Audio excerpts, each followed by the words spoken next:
wrong half mem. Omina Ecom Wabum, and also the latest ever Bremo, some of the Krata Ghana Football Association, some of Chom a free match out of Ecosum, and the latest, and so Eber Bremo, and Sana Ura clubs in the moon, some of the Ecoso knockout, FA Cup matches out and so Ebaso net, Nina, and Moons and some ever news out of free clubs in the moon, and so Ebro. Count for the account na NCP Montana de Tony, Mamrao, na Menhead Wabano de Bray, Sabako, Namia the Godfather announced. Bia Bokoba. Now, the bad man say, Abna say makeup and oh, now as a Kuta collar no so what I did that no way as a be peaceful. No more day. Oh, Tony, we send this. Me ba studio and I'm betting who's on Yamina. I also saw collar no or so good team. They're now Yamina. Now, you decide to say, mention me batum top one and answer me B. No, I'm not a chill, so makeup. Yeah, and the appearance. Don't let chill, say so button to management to no casting be money, and I may be no casting to money. And no could yeah. See, I breached the buzz of you. No, the Mukoso. Now, brother, dear, could have cost be you. Could have selected that call. Tony, uncle. I'm really bad in Comwe. Yeah. What a call, uncle. Well, you met your phone and for crabber. Now, you're in summer, so uncle for a close. I said, they be a mechanical. Oko Facebook at 80. I walk Kessben FM on Facebook. Ne like it. Next time, I will answer any conya. And so any part of the program for also and for the contribution Emramas Junior Beja any danger and then so intimate money wa yan so any hoya pass out of some tier and summer air so our my mouse your best here at the free tennis young call one burden now you call one burden and forefront games out to 18 echo so you come memeno and so afema Roger the tennis federal and so any Lorenzo Senogo at the FA so Emma Roger federal let him every 3 straighter 7-5-6-4 and after 6 to now Roger the tennis federal and so a team qualify Novak Djokovic so and Christian Garin at the first one Emma Novak so a team qualify come one break a 6-2 6-4 and then 6-2 no and so abukuni take it or no and so echo into the 5th round yenya Felix Ugase on Alex Zverev at the first so now Marshall Obian himself Zverev abetenete now so Felix Uga actually and one Juma and now Alex Zverev elusuye 4-6 7-6 3-6 3-6 and then 4-6 and no and so elusuya make us Felix Uga and so a team are progressing Denis Shapovalov on and so any Baptista Ugo and so a boy Emma Denis Shapovalov and so a team are qualify 6-1 6-3 and then 7-5 nafe Shapovalov and so at the qualify and then yenya memma ni game be team akoso na me adumo china na quarter final games ebe team abaso na yebenya Matteo Berrettini ono ene Felix Ugo Aliasem ebe ball na yenya Karim ono enso ene Denis Shapovalov ebeshia Novak Djokovic so ene Fosconu enso ade be first so we quarter final game ono enso ebe team abaso yakwa mano so ade na eno Angelique Kerber echi Coco Gorikov ejane kwan eno Coco ono enso amfaniema easy sa na Kerber ewini 6-4 and then 6-4 no enso qualify 2 straight na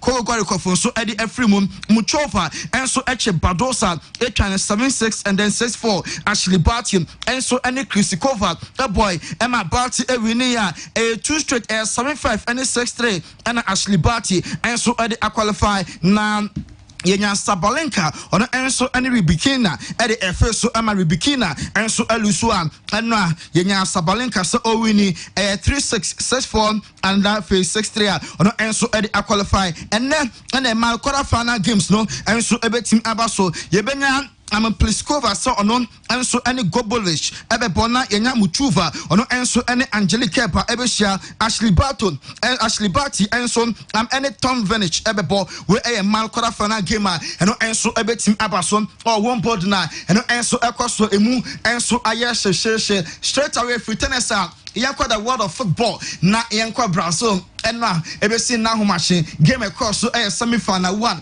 host nation Brazil and so a team qualifier and Colombia and Argentina why na be qualify na final match in Brazil and so no Eddie Afeso the and said Brazil share kabakwa and now it was a Peru for team anti some match no and you show the live or Kessben television so now after the game Marquinhos or not adding some added to Jadioka and they say on our finals because they say Brazil for Ashe Peru kabakwa Peru for Enso and team ante na final match mo kwakobone de omo enum so atwe ope se ebe Peru na Colombia na bebo anase be Argentina mo de omo enso bia nti omo betwen de ne obetim akwalify na fe Brazil enso ane no enso atim akwakobo Ederson Moraes no ono eda upon mo keep on cliche to or say congratulations to everyone and any short message Ederson enso ade emani colleagues omo ebo modern qualify to the finals yenya Gabriel so say ono enso e cancel na or say towards the final because enwa na semi final 1 omo enso atim up progress omo enso e kon ede akọ maniti final match Sunday ya why ne betim agem and then semi final 2 and so ebetim abaso na Fred or midfielder and so Amama United and Brazil so e cancel or see we are in the finals Edizal because and now Monday there na e was so name of Silva Junior or Chenko Forza now are setting Lucas Paquita and so a team are converted sa goal way and a choir Shamiantia and ya dia Peru for and so a team at Sakano Casemiro no answer the message about Pontin or say we are in the finals Obia and watch out say Brazil for Copa American host and win and no answer every team Ayajuma Thiago Silva and the age no kwana kosto nanso why say Italian one the older the better over modern man all done dinner I'm not adding pa na Thiago Silva and against Peru, 63 touches, and as a defender, Thiago Silva, who team touch a ball on, now any passes now, 54 passes and on Maya, and 50 completed into final percentage now, and 3% passing accuracy, or no, 18 FR grand duo, set ball, young fan of from now a 6/6, tackles in Sia, or call out from Ninanon, and 9 and so 18 Eka Bono, and a shot at goal, or team a block Baku, and now. Thiago Silva one committee any foul not just the numbers na our stropa name name of Silva Junior and still headlines now on and so 18 FA man of the match award and then Erem anajo about 12 na Erem or China anajo our match 1 and Argentina and so any Colombia match in every team about so na player back every team I make a difference Eddie Ama Argentina your Mancasa captain Leo Messi because you are Messi more than now get the actual Kessben FM on Facebook and the Kessben television so tournament to akoye pa Eddie Ama captain Leo na the numbers na 5 games and a Messi what team abo 4 goals and a Messi ono enso etimi ahye and one so atwa so I 4 assists not just a tournament to akoye pa Eddie Ama Messi so and you bring one player or bet him I make a difference Eddie Ama Argentina certainly I Messi because the modern from day one you know and so etimi aswania enti achna I match 1 a.m. and Colombia and Argentina match no and so every team abaso Yanko Euros no and a semi final 1 and so every team abaso na Italy and so any Spain bossa match no and a former Inter Milan and so playing D and so Ede Marco and Parolo and so Ekasa na Marco Sono dear Italian player was surprising the part and so Nicolo and Barella because we have baller Barella and so team Abona and so nipa because the effort no as an energy Barella no I'm not adding a company a ginger the Italian say and so every team qualify for the finals in or when you say Italy and so every team qualify we and some Marco I'm a Parolo and so about Bonton and so at the Etudra now Luis Enrique and so a manager at the man Spain and so Emanon and so Akasa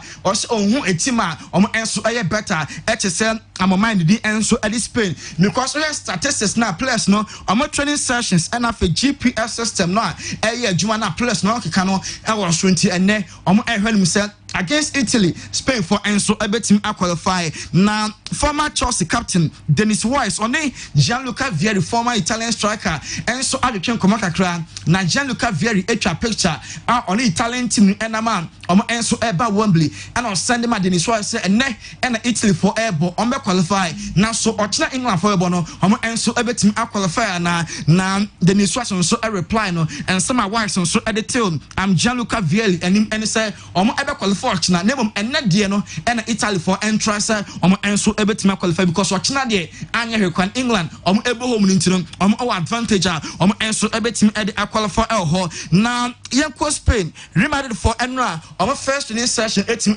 so now players medicals afterwards no touch ball no and Carlo Ancelotti or send Nyaje pass the return no and so a team action Juma Diase or so great to be back to the father bus excited again and very motivated with any short message like Don Carlo Ancelotti and so at the Ababon team now Tottenham Hotspur any Chelsea Eco Barca so yeah Omo Premier Lamp piano chance say Barca for Omo say they cannot enya badada Omo kofane from Juve na swap deal ade na enya mfan tomo nya na Omo ebeton piano chance say Chelsea enya bre Omo enso sa enso na wuramu enso Tottenham aso ya Omo enso na say dey ba and say Ramos enedwe na the medicals with Paris Saint-Germain ono enso ebetim aye na make us Ramos wa touch down all France the medicals enne obetim awie na officially wa be player and so at the Paris Saint-Germain and so club no is now for Isco to say back because Isco and dear or bear part and pass of Madrid team no and just say Isco and Milan for air competence say and so a bit and confidence we are no Milan for any some for Isco now no abesina kan and so at the Milan club no Mauricio Sarri a former Chelsea and so manager also no kasa wajatum say oyam from so free Chelsea because now Mariano peno na Chelsea penny for obia no or not they take a decision say obeko Italy so and team amfa Juve for enso team epamono say there or not na manager and so at the MLS club no you be say Euros and Italy and Spain ball na Jorginho one of the free Italy about Chelsea akwala hu ne mo so so no doubt Italy for ever more than Euros now Ballon d'Or no ye a perfect candidate and no about Jorginho because ball akwada na about tournament no and no enso already on the Chelsea and so team at the Champions League no and so on Jorge Mendes no and a Ronaldo agent na the super agent on Juve for ebeshia na for mahwe se Ronaldo ebeko anaso omo anko enti na entourage no ebeshia officials of Juve na omo enso team aka ameno enso team afio Jose asha adwuma se with AS Roma na me eya adwuma Thursday no metimi apan hontoma na Jose waye appointment bi na the first appointment no 5 scout and na Jose watimi appointom se omo scout for better players so and for Emma Roman omo enso club na se Joe the sorry Paul Pogba on say place no holidays na energy do mon fanya hwe enra ye be show Christian police chedie and ye be show Pogba one Ronaldinho Sergio omoni Miami Chelsea no nko a no one just as kabiri bi no nyande no be nyesika sa obi o nyabe 400 to 500,000 pounds a week 300,000 pounds a week. No, I've had new years. 7 days. Friday, be an okoji. Okaboma 1 month, say. You are years, and years. Can I don't do so much?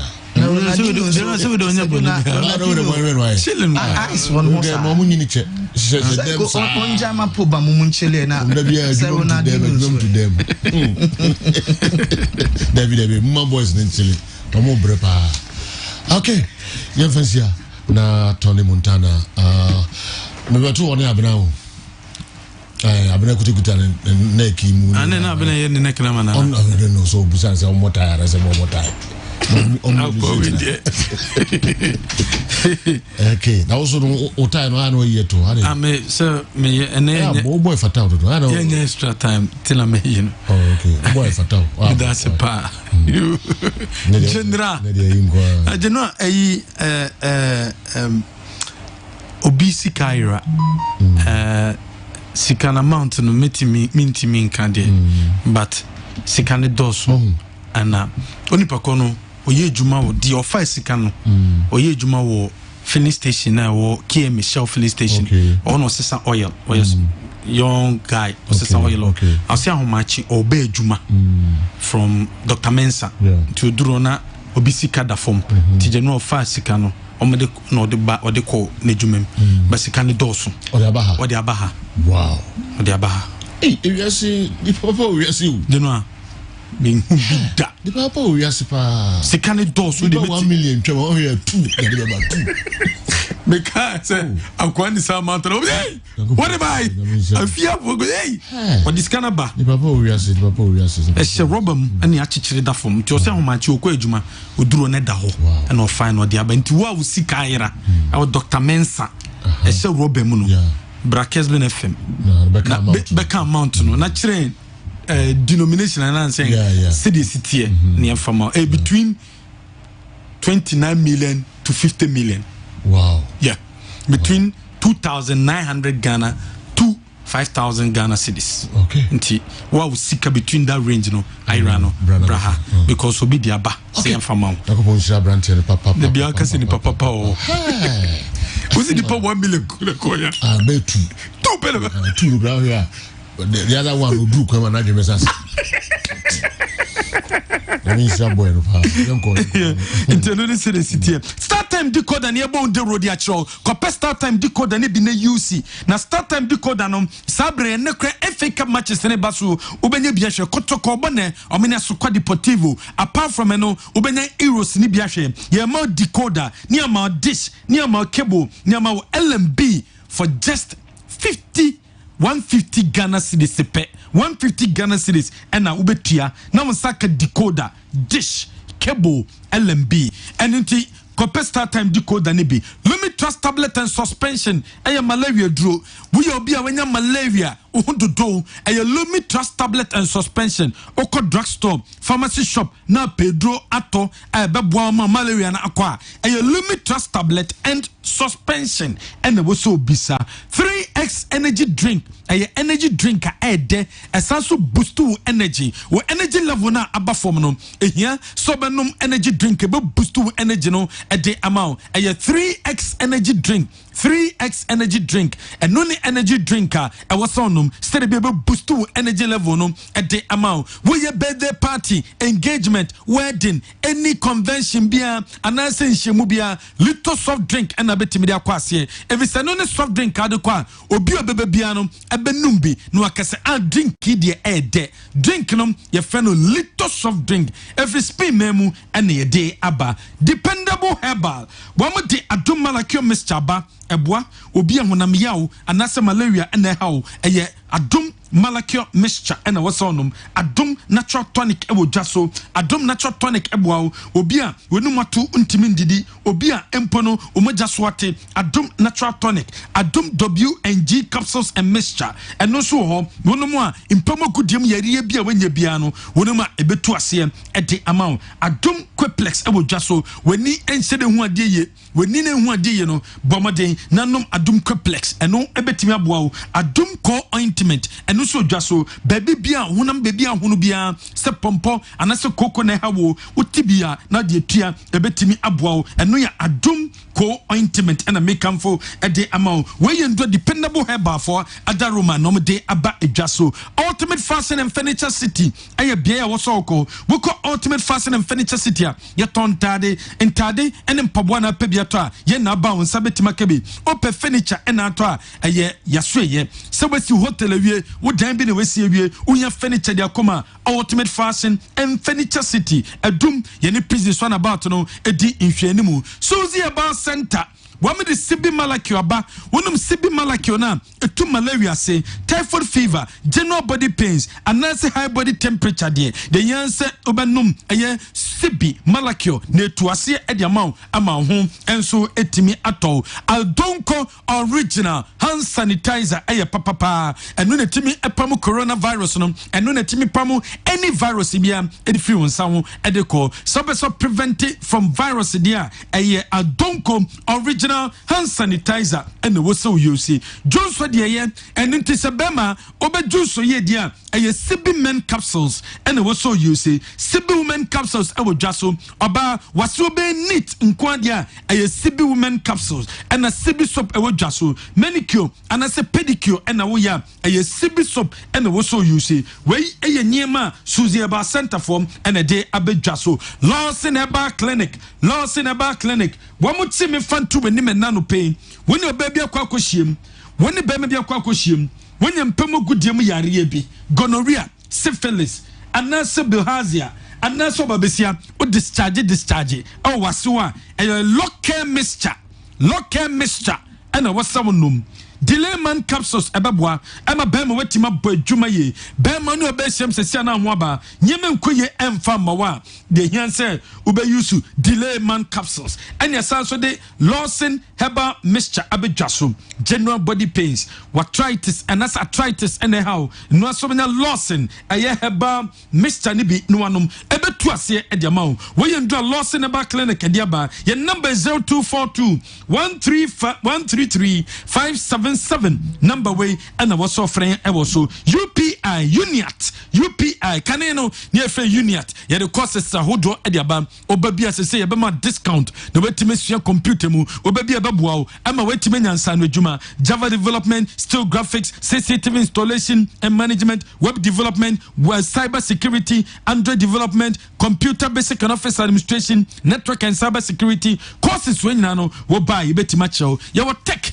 ya ben MTN4 office ewo maxima eho ene bia ya ubehu yen Promasido Ghana Limited woman am the carbon aba na carbon am the milk and am the aye gold e dia ba milk ne de aye mawo yusu carbon milk ne be ene beboa am aduane bia wo ye bia no aye dedede ope beverage so a ne wanya cowbell beverage ni bi na we use and no so be ma aduane no aye dedede e de amount police ni na draw aye draw pa Yusu police in a drone be, num police in a drobi, a buying and out to whom, and num police in a draw, a bois, a boost to immune system, no, immune system, and what dear bemono, Nessan so bow, cesarean, joint pains, and naso spinal cord, or pressure, no, or bipino, or kidney, no, or liver, no, a bit fancy a day amount. Currentic ventures, woman is a Zahara man capsule saba, and when you drop Bema, Onuma Boama Bejuma, and there's also the Zara Mr. Plus G capsules Abejasu. Ene babuwa wababesia bema wenya impomo gudiam yare bia na wetimi ayusubi Amalina Children's Haven aya bia ton koranyama akola bibia pebia tobiano furniture Malina onsabetima kebi feeding bottles bouncers cot seat nyama udram obane betima yusu delivery list pebino Amalina ene wasoko Amalina wadum ye ben rere police station no nyadua herbal center wamde nyadua herbal mischaba ebo obia wenya malaria ebo obia wonu mato ebo obia wenya body pains and when you draw no ma ebetu ase e de amount Ronaldo Richard Opoku Boateng na daruma ye be chade na ene dia na ye di chairman for Kessben television so mo monitor live on Facebook no ta jo hwan phone ni abrantie kama pa hwan phone ya mo share live on Facebook no mfa Facebook ho na yemfa ehwasem mro yemma credit is here nice guy and I'm hwani mo fam ran 10 30 seconds pe na ye ka ho asem na the winner no enso din eba beto edwa na ohene yire akua mo bi the second kwamiki ohene yire akua mo the second Mabel yeah, Mabel, the mommy. Okay. Mabel Frontex. Aye. So me there be yeah. And yeah, no. Yeah, no baso. The 2 months for address. Na every done. I want if NA BA 82.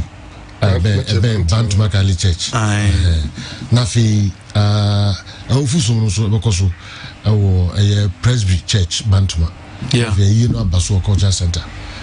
Memendana Mabel and Mammy Elizabeth Fiabuachua Prempe or Henry Akria Mobi the second. Mabel Baby Jow for Kessben Media, yeah, front desk. Abeboa message re. Yabusanina. Mfonina waya. Bibisa na we no muso mu. Obahu. Okay. Now ne but first person on the buy no try. Try. Yes. Yeah. Uncle for credit baby bring cover be try. Okay. We no bohas. No nim popa. Yes. Karima Lasa. Oya ko se ko jopoku. Ai. Ja. Kwasiso. Yes. Karim Alasa. No nimbopa. So Kobo Zamalek. Aye, Kobo Zamalek kakra. Okay. Karim Alasa, Guy Jesus. Ono try. Okay. Guy Jesus, which we did be paying last week. Could be no, I said be wow. Okay. Why are there? Panty Guy Jesus, and also be send a number. Send here straight now. Saka credit no. Saka we Facebook. We try. Ubie who say one adi kind of buy. You know, so be ko Facebook. Okay. Kessben FM. Yo. No follow ye. Mickey, you better dance. Na couple of local stories no ano brain 10. And the can. Bibi aboko. You know, and then so no what else be few more chain amanoniana and Kenya bad crana me buzaza franco say one of your dreams FC letter no. You know our letter na come who di ni din chance yanke. Oh, na so okay. Dreams FC ne try. No, the over letter the dreams FC no be ya no be din chance. Sir. Ai. Come who ni pa kro hwe nyankopon anim kire sa letter na come pepa. Eno ne hia me pa. Na adwuma me ba nyina nti na me ba. Oh sir. Am be say me hu ni pa. Ni din sha letter na. Very able. Now they have very able. No they kwase very able. You know. Nti as usual. And I go America course kakra. You be share the course or Stadio Olimpico Newton Santos. Okay. And then the La Rua and then the Squadra Azul is semi-final match. Be so Wembley no. Obviously you bet me a share kakra. I think say and no and na ya share. And no we draw and now the be no. Yeah, she still teams na da sukreme. Alright. Say omo de be kwa koma efi. Say efi no nyema nkoyi mfa mo na ketu kreku mo de bone wo fam. Again if you manipulate a resource, see, answer my who's ability being so about media to be so to make it. Mariano Barreto ni mano jam fi benefit swap. Okay. Said you cover. All right. Yes, sir. General. Yeah, Boko. Yeah, nyame ado be fine. I'm saying me interest no a bit different from the Andy Boboson. Okay. As at and right now, I was still trying to delve deep into Dreams FC, Brecum Chelsea game, in aftermath, and some cocoa so on. Medical says, Assemble Am Roberts, Nico Hunso Man Penny Beginimoa, as can be different from CBI Yaku, more for Kodia Boa, Sani Beginum. It sounds Uda Niperdoma Noa, you have a special responsibility, and the course will dreams, you know. Any letter about Bontino, I'll also be interested. Okay.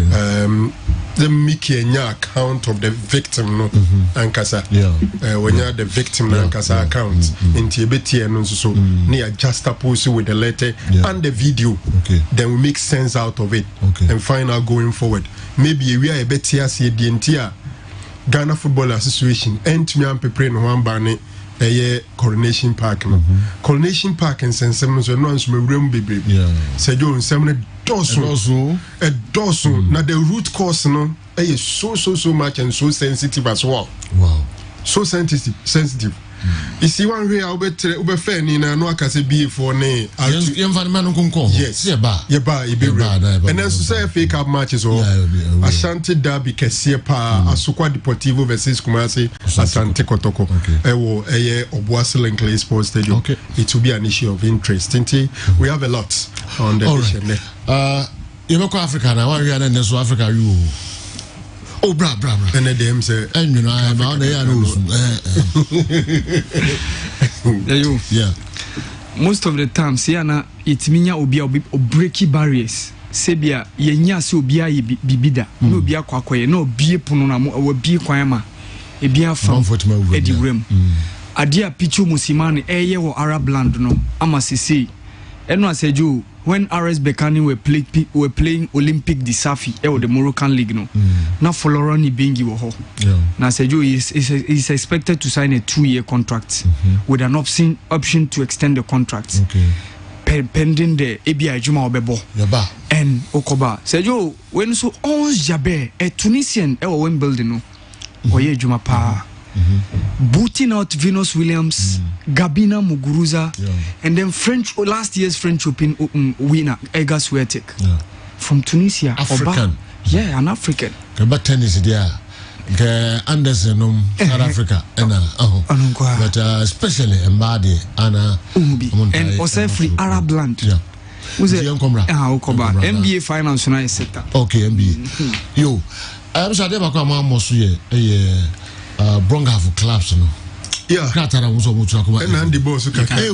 Me kan. So almost withdraw free competition. No mu wi o makobo mampanya mane. Say football e koso okroma yi. O mampanyin sa ma wiem bi. Wow. Asem no dey serious. Dey hu pa no. Because if we shall be a free bar, and that time Attorney General Ebeka say GFA headquarters in Yatun, no mu isu the head nema bibrenia de ade free aba bedru ye no. Ye to abayi nipa foforo no mfie me no pepe. Key members of FA clubs in the Bonaf region are saying say they are calling and petitioning the president of the People's Republic of Ghana say on sa American football ne kwaya ye football no enye kwen fa so ye football no something which is very serious. I'm not too sure how they will craft it. And it's any beya ebi o mampanyi be din attention because one on fan attention enkoso. Those are the things I'm feel say you eno so be here attention. So they indican say almost bebre ho a almost omuniska omu fa kakra basunwe. Nti omo asa no omuska so omu nyina amra. No message sign tentem na emfa krata no. Encrophone clubs ni bi so omu nyeska basunwe. Kakra basunwe gra. The organizers na send sa clubs. Yes. Nti almost omu nyina basunwe na pay ya basensa krata no. Wow. No da ka FE. No be you on your clubs no. We say first time. Omu prepared say the FR Rangers no. Omu prepared. Pam omu nyina so be withdraw. Na yen hwe de be si ogana. As one more kind this moves in the besa add dilute Fire Rangers semra ma bi kura e be boa Fire Rangers argument in appeal ye if they did say we go ahead e do mo ye na for me e be boa Fire Rangers and you case on person mo ye quickly yemfa Mariano Barreto enso Nasmeko di Ghana Football Association disciplinary committee misconduct nsenseme by no yenhwe decision na wode abafa Mariano Barreto that the committee found the evidence of Mariano Barreto not convincing. 2, that Mariano Barreto is found guilty of the charges. 3, a fine of 3,000 cedis is hereby imposed on Mariano Barreto in accordance with Article 61C of our GFA disciplinary code. 4, that Mariano Barreto, head coach of Asante Kotoko SC, is hereby handed a 2-match suspension in accordance with Article 6 2 A of the FA disciplinary code. 5, Mariano Barreto is warned that any future misconduct shall receive a more severe punishment. Until and say you find 3,000 Ghana. 3,000 Ghana. And 2 matches. Okay. Encore on bench. Okay. And encore dressing room. All right. Emmanuel Jemfi. The Emmanuel Jemfi is found guilty of the charges. A fine of 1,000 is hereby imposed on Emmanuel Jemfi in accordance with Article 61C of the GFA disciplinary code. 3, that Emmanuel Jemfi is hereby handed a 1-match ban in accordance with Article 12B of the GFA disciplinary code. 4, Emmanuel Jemfi is warned that any future misconduct shall receive a more severe punishment. Signed, Osai Kojo Ado Esquire, Chairman, Disciplinary Committee, Ghana Football Association. Enti Emmanuel Jemfi sudi no 1,000 cedis and have a 1-match ban. And so they atone so. Pamcho ye fa commercials kakra ba eba na be rural nsem no nyina mu e de amam ye nche kra.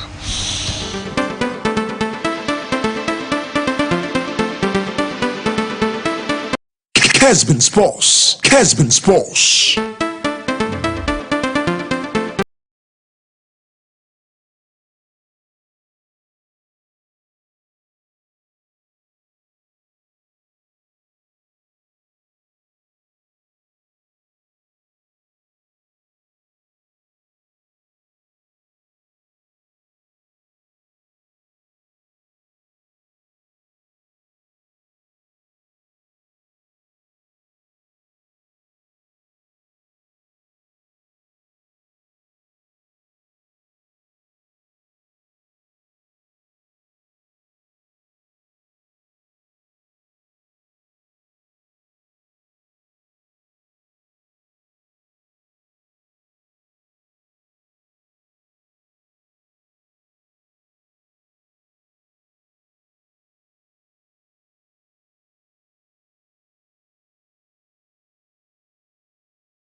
This is Kessben 93.3 FM, a new wave of excellence in radio. I mean, right there, a minute to be penna, young others. Yeah, and since you said now, a man Sunya Coronation Park, I will see a band or money bandy be united for life. For life. Because this is not the first time I be united. I saw 2016, the still I'm in fear. For the videos are still there. And then I do in football said you and your war front. And your war front, I was here entertaining that. And then any partner said you made John Hopper a referee must answer. On any partner said you now made John Hopper. And said you referees no it's time. So also sorry. The leadership of the referees said you also sorry. No more so my no powers. Any idea or significance here on the field of play. Because they do so be di match. Na ye chesu or pack so pa baby abefebia. The funny aspect is that penalty in the by all the upper players in Obia edin. Omo twan ya until say goalkeeper no call referee so antan no mo nyina follow. If football not done the wall front. Have you even seen the video for the penalty? Whether oh you have very clear. Mobile to me, video no penalty no. So this year whether a penalty or a penalty in the referee award there, you don't have any reason to go and change the referee on the pitch. Yeah, serious. Mickey, I ready on my area because me dey no so at to. And say Joe, the disappointment of the FA in Medru Nemkwa, me kan ha. Say Mighty Royals bon match. No more referees or park so now the Sunya Coronation Park mama punish omo. In so atrefo the same thing now the Sunya Coronation Park mama punish omo. Same thing that you expect from being united there now. In the end, I can't hold be and I encourage you because this isn't. Yeah.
Kessben Sports. Kessben Sports.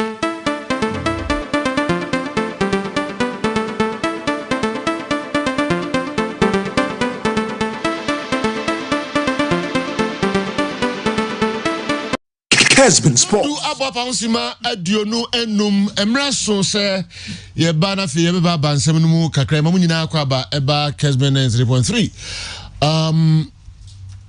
Andy Kem Mami chance mfafiri ho na fie nsam no dɔso pa o na ayi momodin yemre fie mehwe fie nsam no so kakra kakra bi na fi awa eso de kakra so a afi na ye ba fie mehwe nsam Labi Bismarck yenya ho fie no Labi Abdelaziz Ati Abdelaziz okay stop that Kwame Bogwan Laka Labi Bismarck okay why if I no pay friend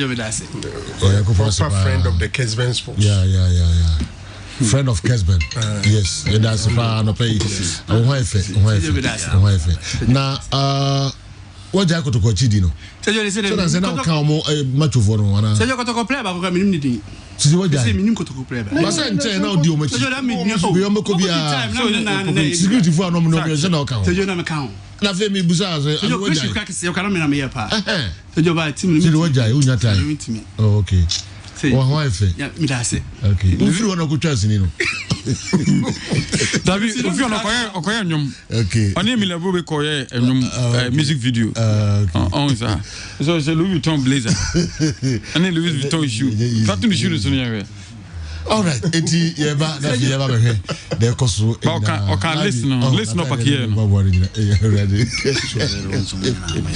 all right eti akwaba ye won se bibusa o Sejo za ka me se na ode nya botre won se bibusa o na Obanyo obi ednatia na fi asa no busa na I don't know la biara o ka o de ba ko se bibusa no adika yan chance me ka se ujana manako o ye koye betwako and yen chance na yen sama labia kwa me hu na chepa hu na che Sejo enra ewo Estadio Nilton Santos na ye share the Ricardo Gareca and an Emrantia na de beba in the game on boy against Brazil. Now about this particular Copa America ya can say so here Brazil and the Tita one team and as one country a bogey side no previously in the Copa America na Paraguay but Tite ba and what try say Brazil and Paraguay Asia in the Copa America on masomni munya den but in recent times Peru almost said the last time almost the omoji dear but yet again omuni omushiana is so close the last 5 games and the last game of Brazil national team they lose in a friendly game no na against Ricardo Gareca side our no omu ebo enra so what about this particular tournament no setting the team up in either a 4-2-3-1 or a 4-1-4-1 but enra all bo against Brazil who say go in for a 5-4-1 until who say what parody with Abrante friend Miguel Traco Cristiano Ramos Ade Cazo Anderson Santa Maria nowadays Renato Tapia Babeka Christian Kiev among in midfield no not to do any who says some embedding but in the first half Brazil were all over the place and Ocean name and Lucas Paqueta ne the man Renato Tapia so beat me a crow in midfield the way I know almost see a move the way how they interchange play and Abrante FN Everton Sabolia and so Babeka on Richarlison now my attack now is so sharp and almost interchange play now check the movement of Neymar who say or ball as a first line who say or ball as a half winger or half midfielder and then who to lead the attack no until no man disorganized the 5 back of a Peru and as a Joe ombudinya that particular goal etimi eba na I hope say nkomo be turn be me ahwe goal na ekwan as a Joe e fa so by look at how he take defenders no kan omubom ah the ball no fair che ball ma Lucas Paqueta or the ball no to atnam it was a proper name so now she combination or the Lucas Paqueta e the ma o park ne so na interview at Tite here in the last 2 weeks or ka say so she the national team ma player back or Tinema playing as a apart from Felipe Coutinho no Lucas Paqueta onim how a name as Mubu onim how si position no onim how be interchange play and omumienu chemistry no on the field of play no said you omo body a certain bonder Coutinho ni ono so say he's a proper number 10 with time omuvu call no said you also building the confidence in so well this is a boy I want Vinicius Junior Siswa omo tagi omo at the next big thing for Flamengo okoye similar na amfa basejo in Lyon obia who performance or deba and in the second half Tite who the two faces of the national team one he was all attacking but in the second half so conserved and at a point he was playing with Douglas Luiz Fabinho and Casemiro I'll make it so say pressure na abano obe depending on the counter and obe seal the barrier he made for that ma Christian Cueva munya chance emfa passes no ma Branti efene Gianluca Lapadura omuye bia basejo at this stage in Brazil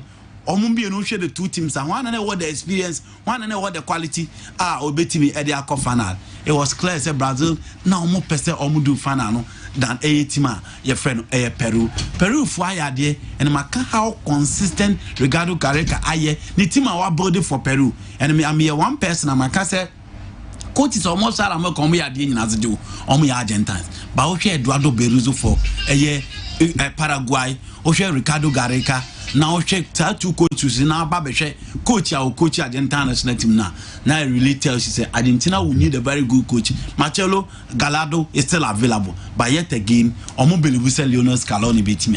So it was a good game, and I think Neymar again showed to the world say he's one of the players who beat me at on any day.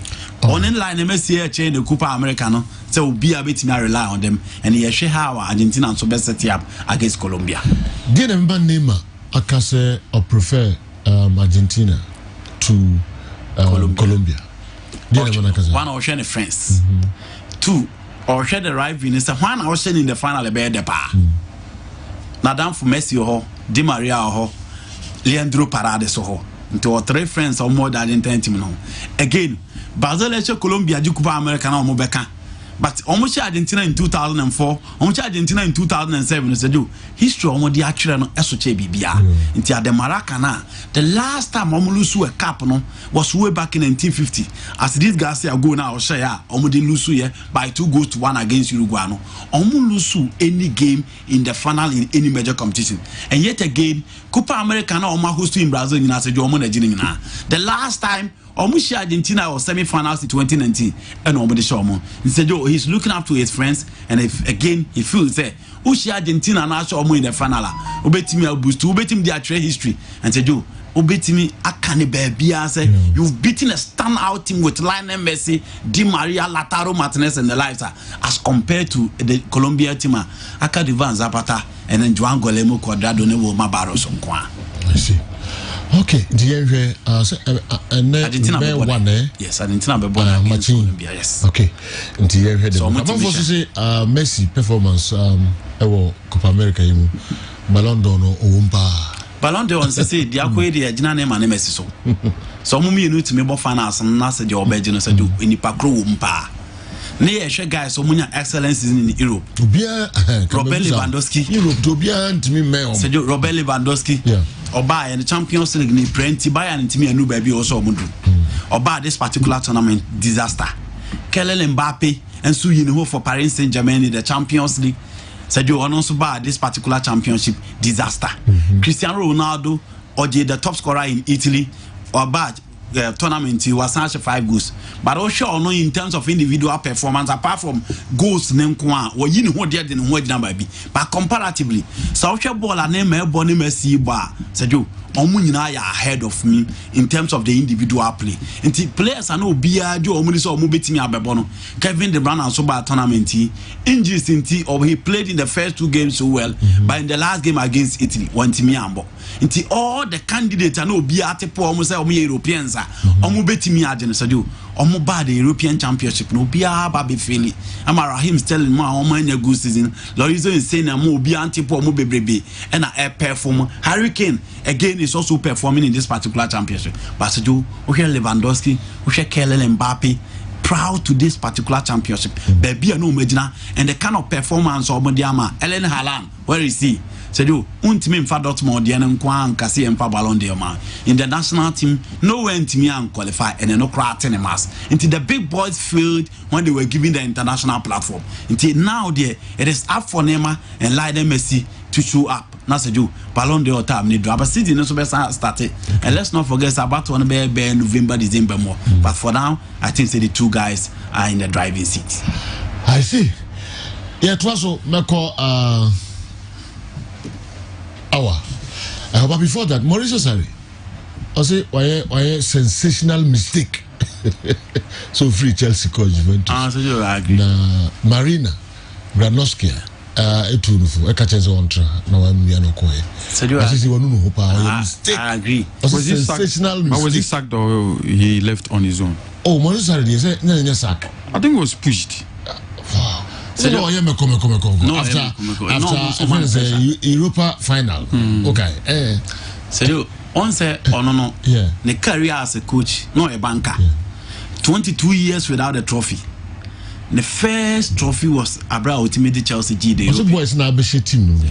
Ziyech, Timo Werner, and afi Kai Havertz. Almost style no. Ne style pepe. Inka ho no handles our boys na. Ay. I said Joe, clear. The game no just rapid movement, precision and passing. Jorginho no then buy the media need in terms of stop it passes no. And he's one of the standout midfielders in the game today. Italy for now omo semi-final no. Omo midfield no Locatelli Abobi, Nicola Barella Abobi, Marco Verratti Abobi, but he is the only player who has been the mainstay in the Azuris midfield. Chelsea N'Golo Kante be man of the match, almost Kante for Ballon d'Or. Kovacic Ebabe Bobi. But the mainstay of Thomas Tuchel midfielder is Jorginho. Into Mauricio Sarri no. Sergio, the game now born, it was fluid and passing. But O'Brien were not time to build up. And so I studied the English guys, apart from Pep Guardiola, I'm respecting them. Coach be or bear passing beyond and said, yeah, I'm on time as a Wenger on to be the previous years. And they felt say there were certain players that within their room could bet me a free omo. And N'Golo Kante no man as box to box no omo cassette because they felt say N'Golo Kante should be the holder for Jorginho to be the transitor. But yet again, Mauricio Sarri sticky to that particular plan. And in the game, Muna Kasar one team stamp authority in England. And pressure on more day man on the now who say on now uncle. And let's not forget in the Laka final a DSC between him and then Kepa and free pony Kepa so free. Gradually, Nasedo Olusu the dressing room. But after 23 years, our coach here in our Chelsea net first place, Otimi J Cap. And again, or the European Championship for Chelsea. So here you are, it was the first time in 118 years. You decided to say, almost free the defensive plan to a typically counter-attack, typically attacking side. Because now Catanaccio, the principle of defending, my uses are for years.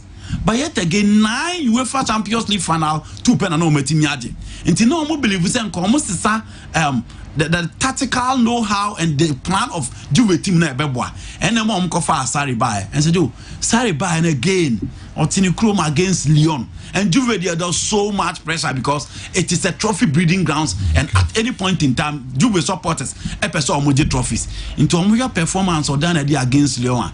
It wasn't a good performance, and I don't know man farmer. He's a project manager. And said, project manager BI nyata. It is sober, no about results oriented team, no amount of time.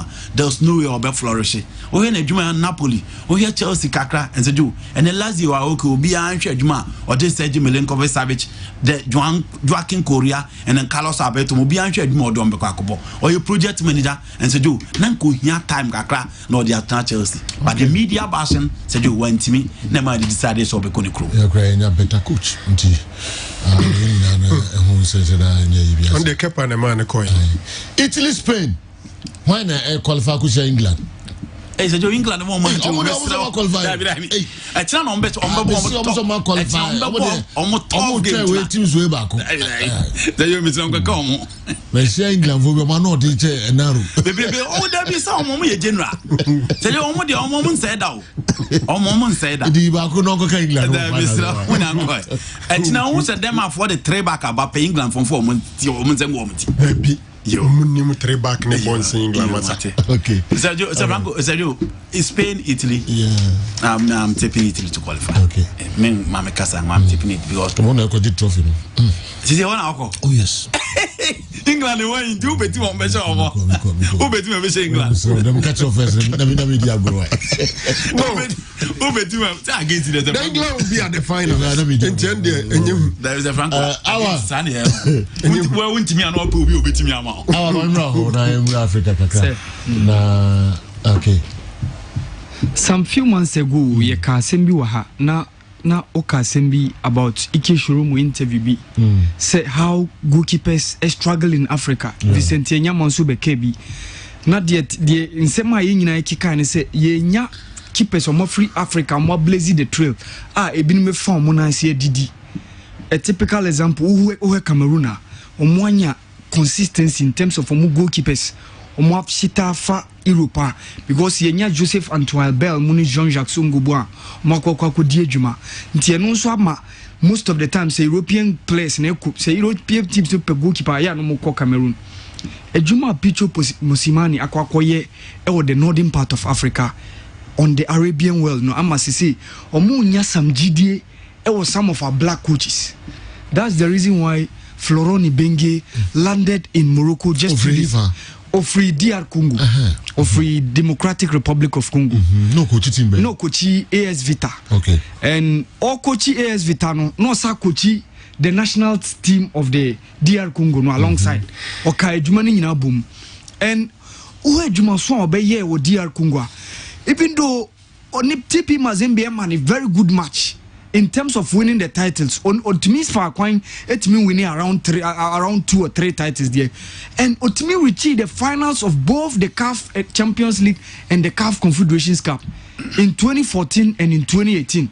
The 2014 there was Oyuzu AS Vita Ekoshia ES team Kotokofrim in the CAF Champions League, and the one was the Confederation Cup was in 2018. Osayu AS Vita na SR Cup finals, eventually losing out to Raja Casablanca. Now Otimi built a very strong side. That's the reason why the Democratic Republic of Congo move FNO Eddie national team Jumano Emano. Okay. Now in between Otimi J the CHAN tournament in 2016. Ye hosting Rwanda. Until our credentials kakra, ubetimi aka say onya a very good opposition or man match in the shape of TP Mazembe. And also on the continental stage, your clubs are more ebro AS Vitaso.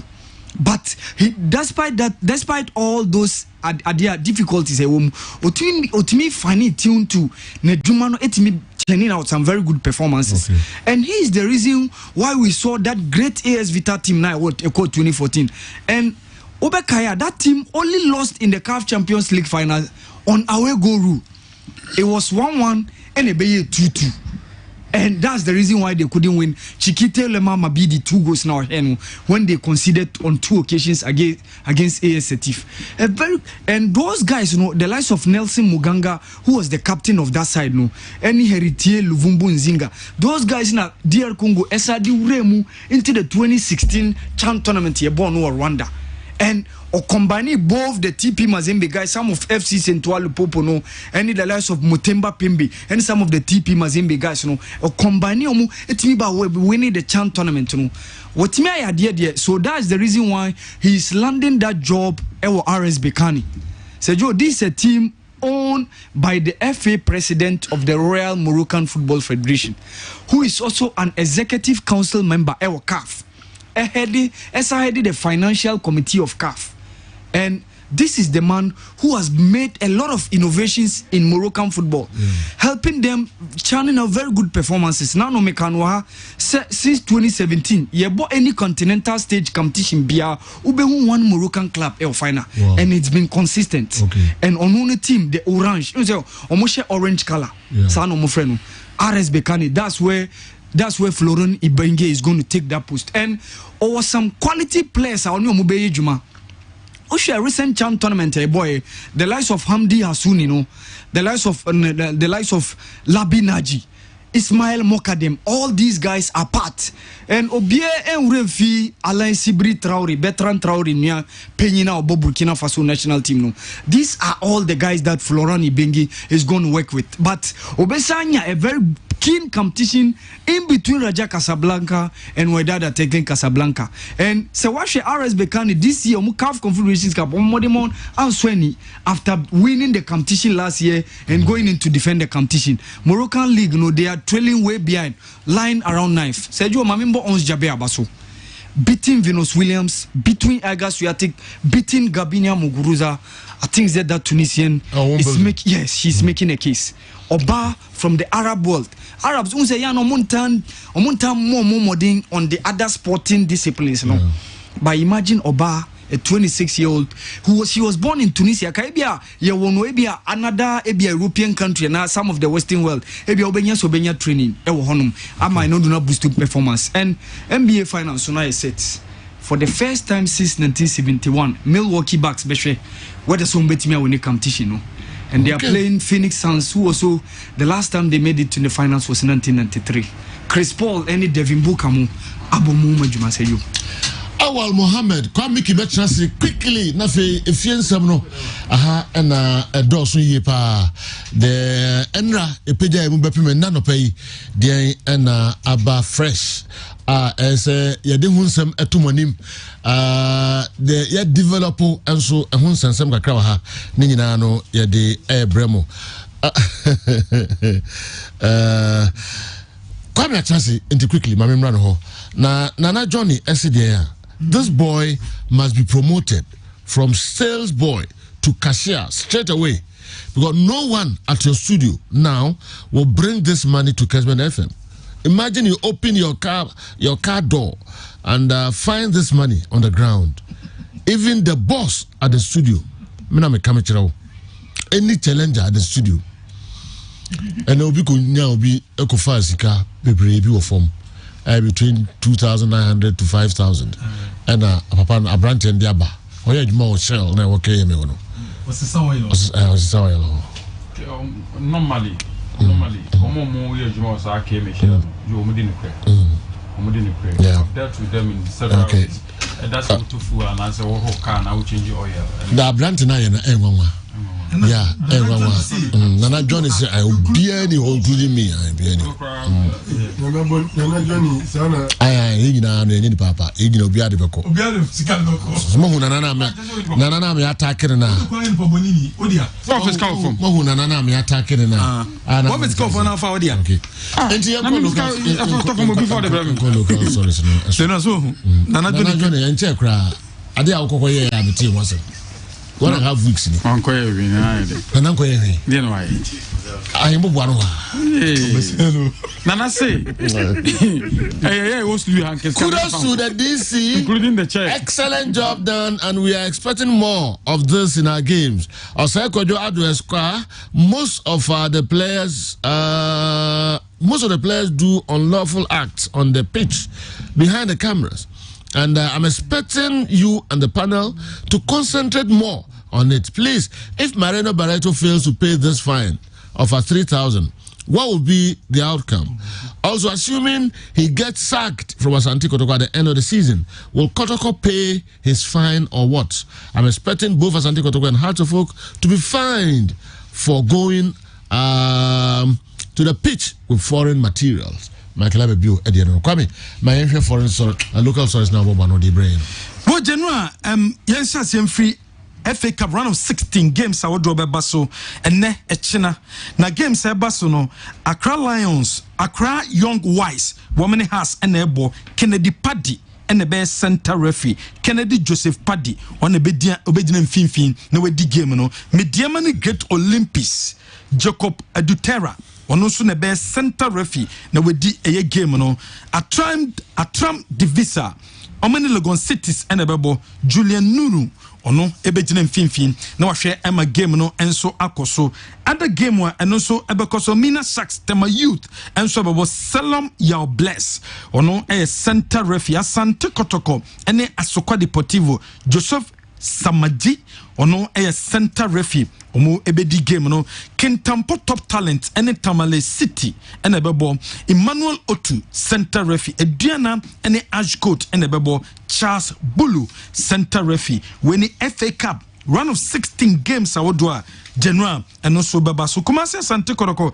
and Asokwa Deportivo and ebo Boaselencle Sports Stadium bomso beji 10 Ghana cedis 20 Ghana cedis and wamu ebeji ewo gate ewo some match no ya baba game no sensem kakra but General eno akrata o kinkan ye wo extra time dwumedie ni so e de fa ye bob bravo zone 1 teams no awo me decide se General se say de enkoye nti say womo etro petition e de come Ghana Football Association so mo clubs no womo twom ho e de fi zone 1 matches awodwa ye bonumu Ernest Osei CEO e de mabrekum Arsenals o chirichiri mu e de my petitioner womo etro no Ernest Osei omenekoma efe no ene emu chirichiri mu de my ni true now reason I say association I join per situation it seems say obi fuma e okwan fa so punish no so yeah, dear, and some pata, your point password, your panation. Where we say northern teams and the blue teams. I was on 1, Division 1.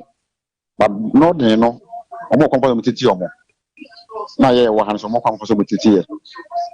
When we say the Techman City home, I call Kentampo. You come and the Koba. I don't know, a born match out Kentampo. It was from Kentampo, which was Techman. Now, Kentampo. You tell who you call it. I'm a mono, and pay cost on Pamela. After the no Casay, so much you so much you, or one can't hear the entry. Open because see ya, can one no. Out to Bazon ha, our treatment of Madamano. Open off ha, our treatment of Madamano. Over matches to Hano, Northern referees in the matches our ha.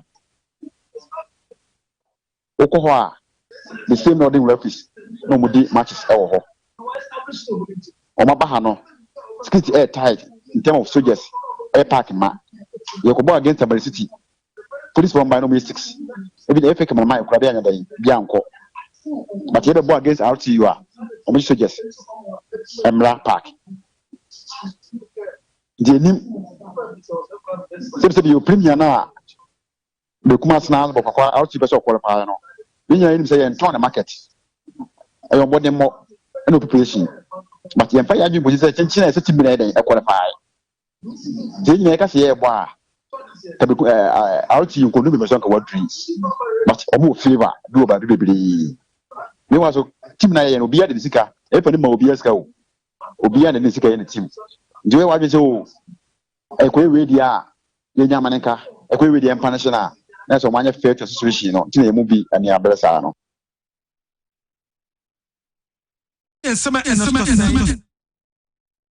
And that's what say. And that's what say you and my Brooklyn Arsenals. Okay. Now, general, besides on your implications, the womb, brown for clubs do not my magic say, Mocho Catara come a GFino, money implications, the womb, in Chemuni. Clubs are more northern regions, but because I imagine some other home. You know, you will say a more than 10. Probably you're somewhere away in a film. The 10 clubs are away in a film more. No more of the ship. Probably is film, no, Yedimpa, Omunyan in a film. 10 clubs na ebe come say ebe ye no omunye nyina mfirim na mo ko fedi mo meshim so far na clubs nyina afrefre mo Kenya ase yasa na mo lord fe ne mo Kentampo omunye ba be hia na ya fe the implications no o minim say the city nti o ma frefre mo nyina ba be hia wo brown for regional no mo nyina sensan krata na o ma tro no okay, and normal from some message. On message sign. Okay. Now from Fankoma Ghana Football Association. Maybe we can create na to a local service. Kata na matro. Our message sign like Ghana Football Association. Na onyo nyina mfrim. Na we are ready.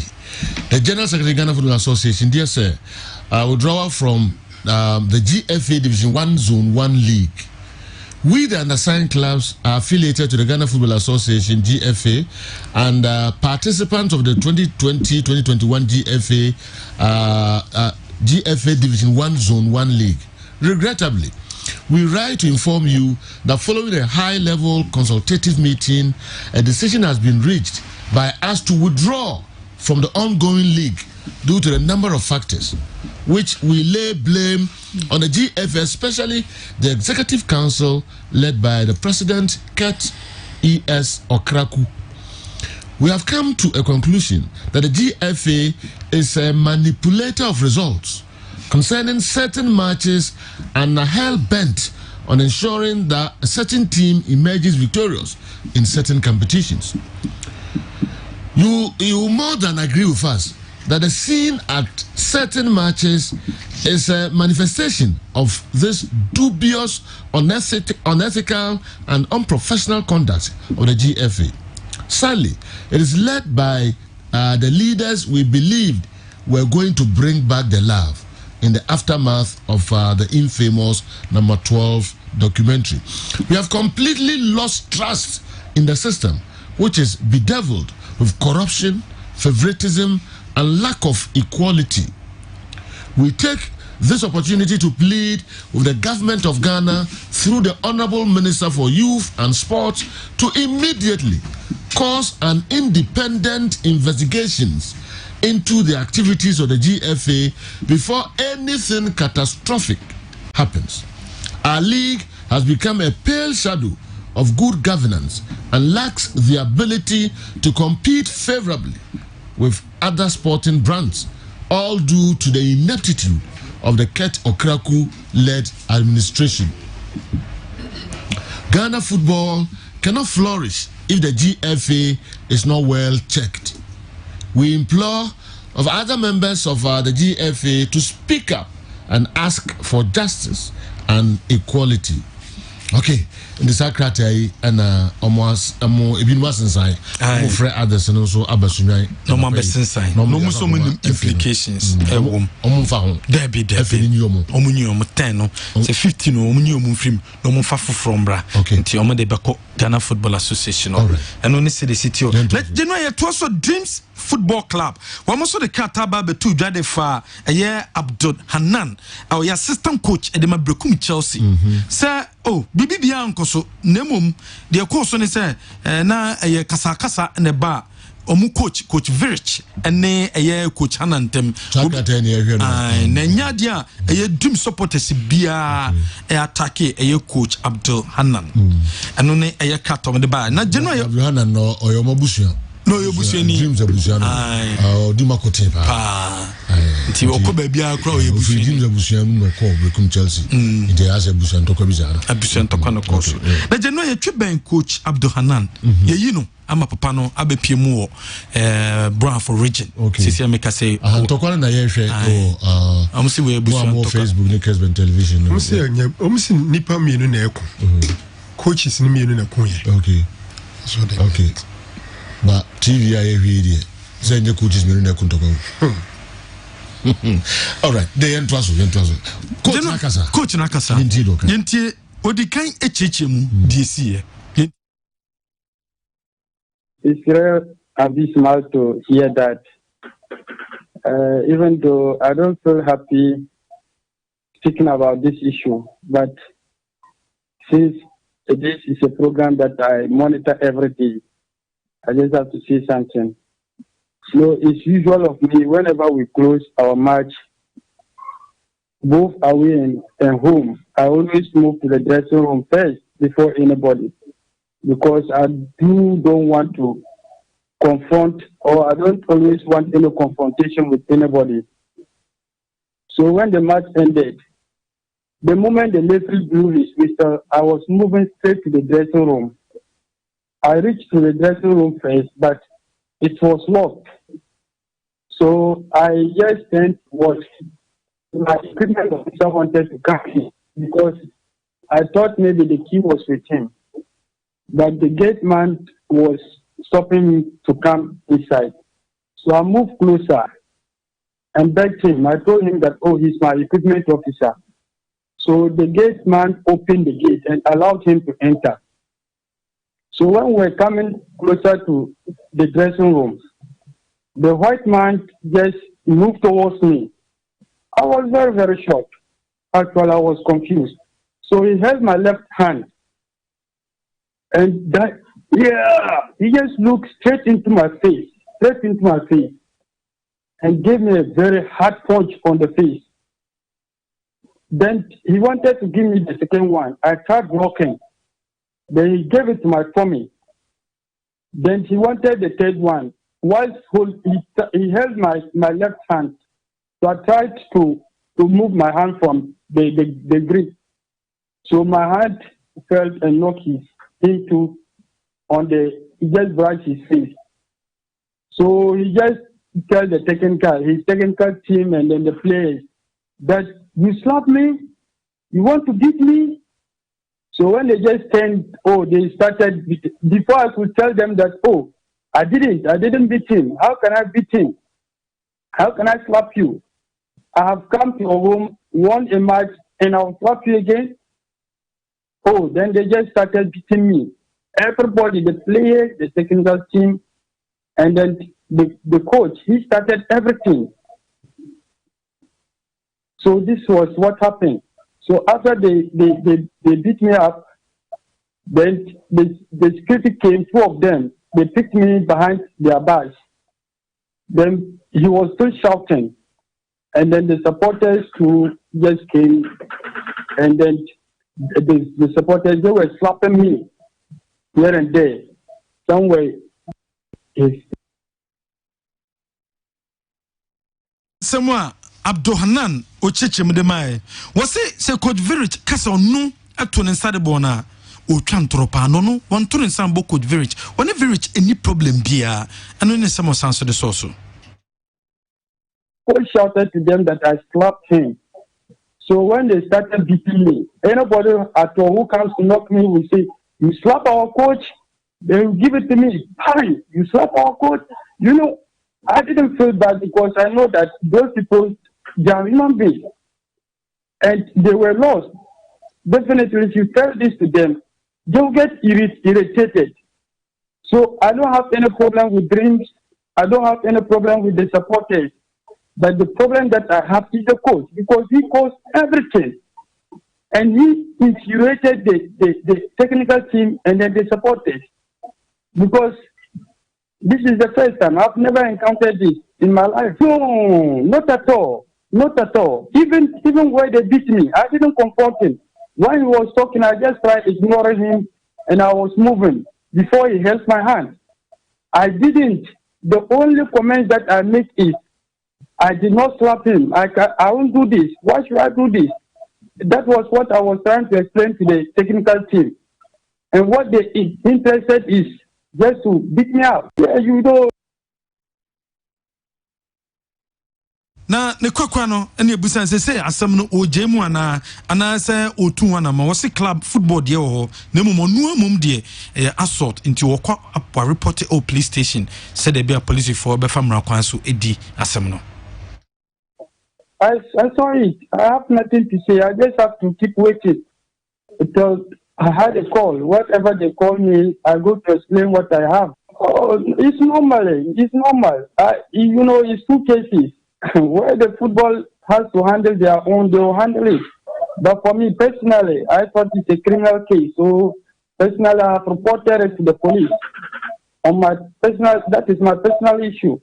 Because it's a dent on my image. After beating me up, you told lies that I attacked you. Definitely, you are spoiling my name in addition to what has happened to me. You know, how will my family, my friends, and people feel about me after all this issue? Yeah, actually, after the beating, I was rushed to my car. You see, I tried holding myself, but before I realized, I collapsed. I could just wake up. When they sent me to the hospital, I just got back to my senses when I saw the doctor standing beside me. And every part of my body, my neck, my head, they hit my head with stick. Fortunately, the police who was trying to stop it was holding an helmet. So it hit the helmet, the stick break before it got to me. Some were trying to use even blocks. I just can't imagine. In fact, I nearly died. I just thank God that God saved me. Wow. What Genoa? Coach Hanan. Abdul Hanan. Come on, Indian over here. Naro. But you want to for me? Said I did put here.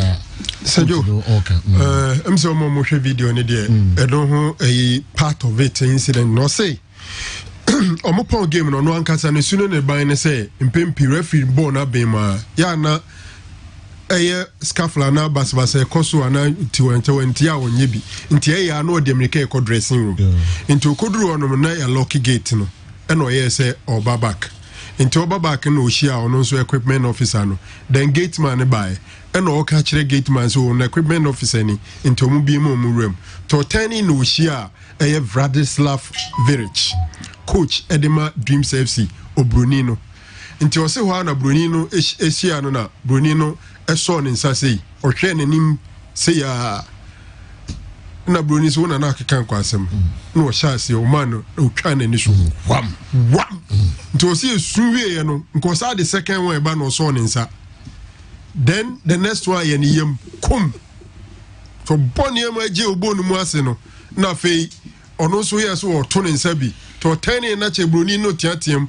wabomani so tibroni ni tiatem wabomani so na Dreams FC technical team members no any players no 10 na omo so sha se tugu no so omo so mo kanyina ne say adan no aboye coach ani so sew adan no aboye coach ani so any blow so throw headings ni nyina akode no also omo bu no form ho awie no na security men mienu in fact one share the type of security we use the word security okay omo man so de ne koto Dreams for bus na chi nti ho na supporters no so ba ho so wo no aboye coach ani so no na supporters no so hwe na any obi kura tam block ho di nyame nko a na nko bitmewu into collapse na anything no na chese or the hospital ayaresabia ayedena ba ayaresabia na ise ne nan ne nsa na so ne hu bibia ye ne ya wo hwe mfonyi na ya pempam na no na papa no na osisisi ne yayi no na nsam ne de e niema mienu football for obedi omu nsam no mom de obi na attack no physically into a can report here no so e de ama police obedi police ye no echi and o say players in the technical team ne fans for no mbo no on shada ni omu ho ya obebre ne mbroni no di no ho ya because on the turn no e de ne ma wo mu say obona ni so enu nti o mbebu no sa abro no ton de ni bibia broni no no broni no ni chian bebo ni problem krada to nim de ntia brante no eye ne sa o sa we hu sem si ato na anu achi no o say twantro say Dreams FC edebe to so egunanima se a kire ne mane na busua so ne di ka to twede kwamiki to a local sources General meto so dia di mani be kire Great Olympics board the normal set investigation into 11 wonders matcha womo boy womo si defeat in a womo ntiase se womo 11 wonders bebo na 11 wonders be show mo e was a game no de womo ntiase nti womo start womo investigation womo suspect bibi ana yes womo suspect bibi into match as investigation womo suspect bibi at the come suspect de womo nka womo suspect bibi to me investigations womo nti defeat no ase and womo de krata ba ye board no e de krata ba se Mr. Fadi Fatal oni Olympics womo ni hweye and unti mo biane na indili on behalf of Olympics. Okasa nhwemu na omo ye no ana. Debi enu ye kata separate. Okay. Omo de aba, e de aba beka ho. And they aso a investigation on me so. Referee Charles Bulu, they know mama ne match. FA Cup match, omo de ama no okwa akodi. But Charles Bulu or asotwe e da ho twen no asotwe ni se general obeka match course between 11 wonders and Elmina Sharks Alessa Samoa she perfect goal referee no e disala goal no wasa almost aso another goal 11 wonders or disala akọ na Newton be ye wa ha akọ review panel omo hwe mu no omo se derby Charles Bulu modemona nkoye se o match Charles Bulu aso afei na o de match Charles Bulu ti Charles Bulu expect ebia weekend in last and ebia betima na match twato a ono so ebetimi akodi eno ne hihie da wo enso ewo Ghana Football Association coach referee Maxwell Hansen on a report or the akwa GFA no e de fa match course o Brownfo abra Bobo kwa ye friend no out you ombo modern etimi kosi akan amane eyebie United akensi na mana wie no ne report ni nyeme koso nyina no wada kwa GFA no se GFA no enhwe no kwa betim na faso no womo emfa faso na January enra se de di tu dwa no yokusanso kopie mu ewo eyesunya ne Coronation Park ekwa special around bear 43 ho January no ma claim moba ni nyina ene nyema mo de ko park ne so no ma yibibia enso e de free park ne so park ni situation ni nyema do a course nyina no na National Sports Authority ni mpanyifo awodo omo hwese ai omo yi ni nyina e de fi e stadium no so e de ko abonten se de be betima ma stadium no enso esi ni dadem General ma me fo we so Ghana Football Association womo boa eye papa pam second year Zakes ladies a womo kwakobo CAF Champions League abo Ivory Coast no ese sikasemo iden e de ma GF ni bi so iden e de ma ban no nti GF ni enhihye a team ni be fa form e na efi akọ Ivory Ivory Coast for a tournament no one first match many Rivers FC and a bebo second game so many AS Police and so and a bebo a year CAF Champions League bo and so Ivory Coast no GF no a host you mo pram a wo feed you mo eye bibia dia mo until team no and so be down many ache Ivory Coast for game 1 and no so ebetimi akoso no general coach Maso Konedu and no she the dwumedi say first training at the Legon Cities now share coach Maso Konedu gina no training mrantia no say sabre 2 games aka no say statement to me by almost 2 games aka no and a coach Maso Konedu e ba behwe e the Legon Cities afterwards no and you be hu see the be say we and only players ne technical team no ejina ho edim komo no chiro mo de ehia ntia waba say 2 games na aka no o metimi ayiro mo no metimi abo edema Legon Cities na Legon Cities enya position papa and so edi e wo league no general yem face here. Yes, we are withdrawing from the league. Damn the consequences. Joe, are you aware that the Vice President Alhaji Baumia is behind RTU and Keto Kreku promised to give them a Premier League club? Should they they should play, but the two of them should play. We don't care. I repeat, damn the consequences. And if you need to be free and so a bray. Nana do science theater to work with us in high school. In fact, say I was so ashamed to see some of our referees in Sunyai being chased. And I didn't know I say, sir, today, the Italians are going to meet their meter in the hands of Spain. Spain will discipline them very well. Okay, other messages were her. Me pam churches are dying hoba na ye fa commercials are crazy.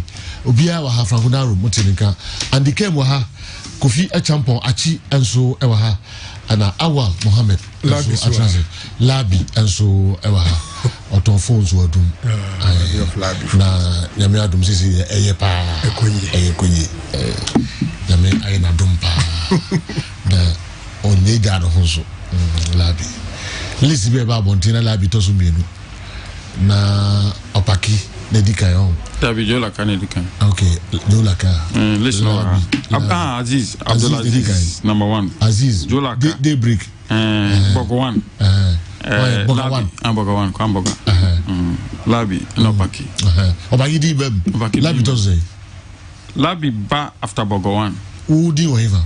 Oh, it mean count. A fake list. No, that's not a fake list.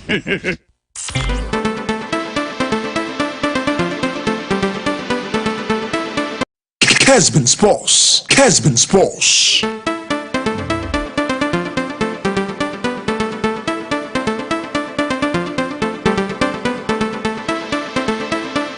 So coach yafi coach and the storm say ebesinne efi na nka hohwe nti enye nwa say coach fufuro ya san akwa hwe no the park yenyira e ka ho bi na adu say nti the disappointment of the FA in the enye nenko anet season throughout enye ma sie and then last week na one of the teams called Bobola ya toto bobo omo oba some videos ni na ba say be sin dey nekosie. Our games have been dominated by alleged face matches. No, Division 1 games. Almost take care of my 2. Nkranza Warriors. Uncle Boss Steadfast. Last week, yeah. Oh, Park and no, almost free Park and no more ban. Oh, Krum. Yes. When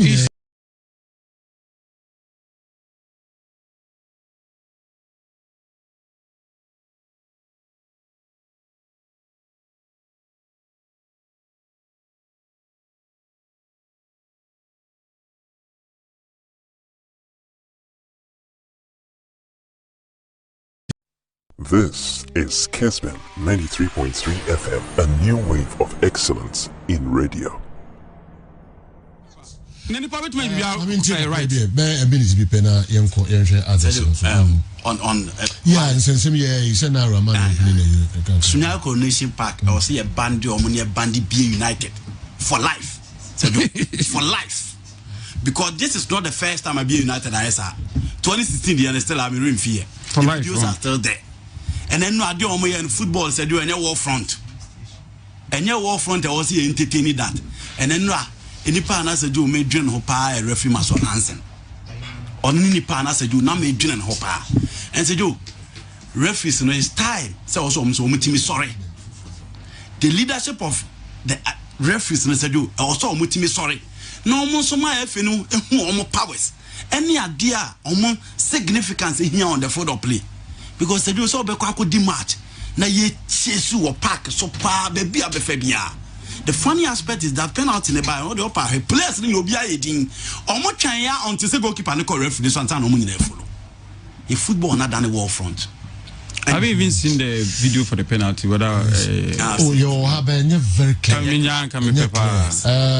Moment me am video no penalty no. So this year whether a penalty or a penalty in the referee award there, you don't have any reason to go and change the referee on the pitch. Yeah, serious. Mickey, I ready on my area because me dey no so at to him.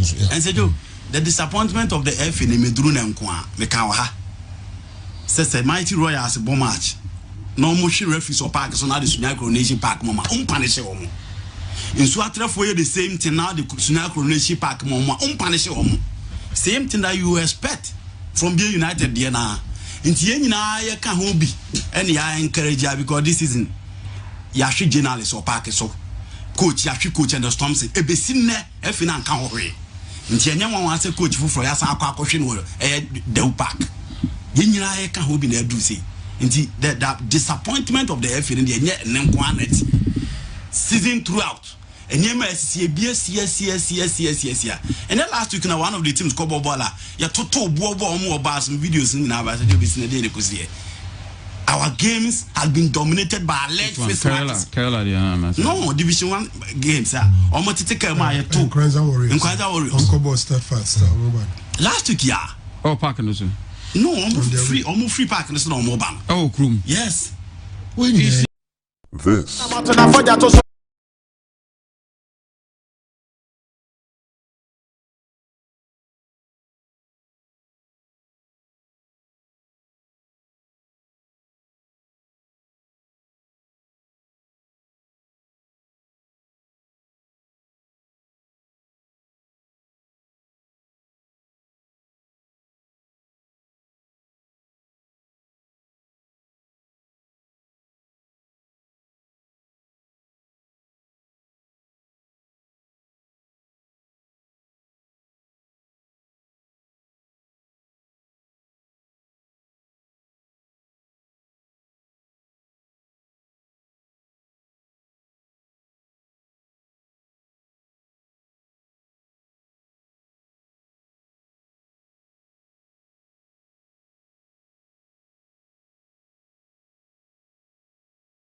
Kessben Sports. Kessben Sports. Sunyai any Dew Theatre of Dreams and Ransom and so call na enye fe crack. But narrow ma yenya correction be ana as a generalizing say sunyai for okay. I know I'm say I'm trying I some mom could this nse hunu no and cassette bi ana say come on. That's right. I hope so. No, you say how now can man because Sergio Yeman for the dynamics of that game. Yeah. Interest parties no do so pa. The historical background of that game is one Bofakwatano. Very good chance to qualify to the Premier League. Okay. Brekuma Arsenal, a very good chance to qualify to the Premier League. RTU, a very good chance of qualifying. And we care about 2-3 years ago number I catch them say be any bofu notwithstanding their rivalry no. Omotimia dingita to the extent say yan support baako. Na so tumiko Premier e be easy. Ama the other ones why then aba. And this season, Bofo is in super form and Bofo is in pole position to qualify. And in a way, as I say, the game involving BA United and Real Tamale United run. Interest parties, BA na ankasa oboka ho. RTU ne ka ho. Bofo akwata no ka ho because a BA share RTU Bofo takes advantage and stay on top. Then Arsenal and so Sekoba say BA etimisha Real Tamale United a bedru final day no so musho games na kan a bedru final day no na Bofo lead Arsenal by 3. Cheche madwin kan kan se dem di kan kan no obia wa ha na ro me sha se free ho. Okay. Mamisha some doors. Yeah, Sejo. Yeah. Mamisha say a quick one on the FA Verite by on Emmanuel Jemfi and then Coach Mariano Barreto. Jemfi then them making me case that I said say for me it was even unnecessary in the first place to charge him, looking at the fact that for the entire season you are both to about 25th week. I think you say you could video now off the scene and I say off the ball incident. Yeah, when we have several of them. Both a number of them live on television, nobody did that. I felt it was selective justice, and for me, it was not right. But at the end of the day, Omo Emma Jemfi, 1 match ban, and then 1,000 cedis fine. And Oma warning say he should be of a good behavior. My dream say with this, a started until so we are consistent with it. Now you similar ones are. Try say and so you also ask yourself say are we well equipped enough to be able to track some of these things because clearly in match venues are only GFA cameraman normally one camera will be following the action into off the ball incidents. It will be a bit difficult for them to track. I think say Domayeno Omabika sa to wa because of logistics to so in track such issues now Barreto has been charged 3,000 cedis fine, 2 matches ban.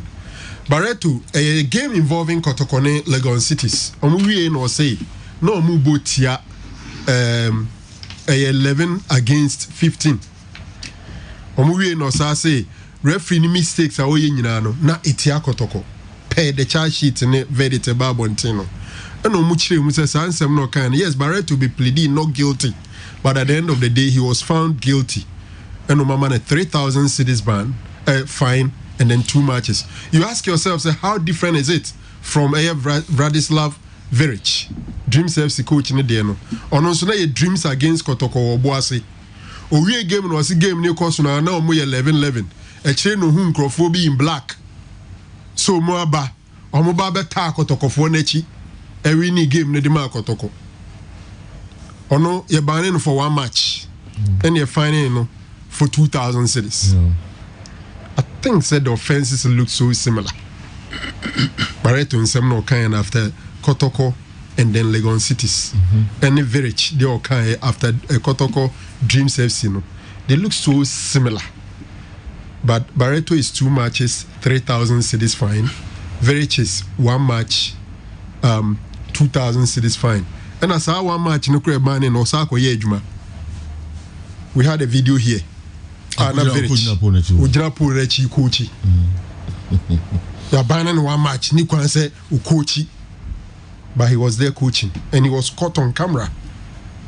So once again, I'm saying that SSF Periperio, Ejuma, Emradio de Ejuma, Nemum Seni Udi Biano, Ya Fedi Ubia Pepe.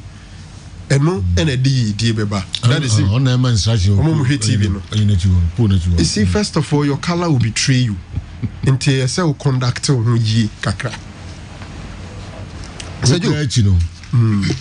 So, I'm going to show you proof enough. So, Koye said, you coach, I read this mom coaches are much. It's a super no deeper. So, we're interested, so maybe human, so we're TV. They are not interested. They are not interested. Let me leave that one. So, Joe, your tear coach, Hanan. Good morning, Evergreen Kessben. My humble request, kindly give us a playback of what the two coaches, Dreams and Asante Kotoko, said and were subsequently charged. Tell us the penalty they both suffered. Make no comment. Just leave it there, for they speak for themselves. When purpose is not known, abuse is inevitable. Miles Monroe. But God is good all the time. Kwame Usudonko. Sajo, you take Coach Hanan. All canonsem. And no Dreams FC for Nidi can become monsem. Now, for the purpose of this discussion, can person make kind 2 sentences, a 3 from Dreams FC. Releasing on the incident on the Ababonting. The first year, the opening paragraph. Or say, Dreams Football Club has received with shock false news circulating in the social media that Dreams FC supporters have attacked the assistant coach of Brecum Chelsea FC after the match day 32 game between the two Premier League clubs at Dell on Sunday, July 4. That's just say, "Eyo mungwa." And tro, I nam social media say Dreams FC a chita for Abu Brecum Chelsea or coach. Na treno hano moka di sipa or said that rather while on their way to the dressing room after the match, there was a heated verbal exchange between the assistant coach Abdul Hanan Abu, a former employee of Dreams FC, that Tamale Dreams FC and head coach Vladislav Veric. There was verbal argument. Okay, I'll say that these exchanges escalated to trading of blows between the two coaches in front of the dressing room, which saw officials and players of both teams separating the two. To the Dreams FC release, I can't try and say, "Sa video na nam social media say, Brecum Chelsea assistant coach was attacked no, entro and uncrofuta and the two Dreams FC so. Name they see porte ne say after the game no moko dressing room no and a verbal argument. Weka na wiaka. And no Daniel Bufisho ma fe de omi enu tijina ye eto to twede pimpin and another Dreams FC officials any players no pata the Dreams FC for person ye tell say DC ye no ye te Hanan on the show. I will repeat, but some besa ma video ni bima. Let's speak to the video and see the and some painful meaning catch another two parties Dreams FC any Hanan catch no so come be my video no turning be my video ni beam on the television on the TV clearly you could see say enye nipa mienu na eko ena nkrofo aka pata turning back on me ensanka video Mr. beam. Let's repeat it. Villager what to blow. Let's assume the video no capture and capture baby and Hanan air to blow no.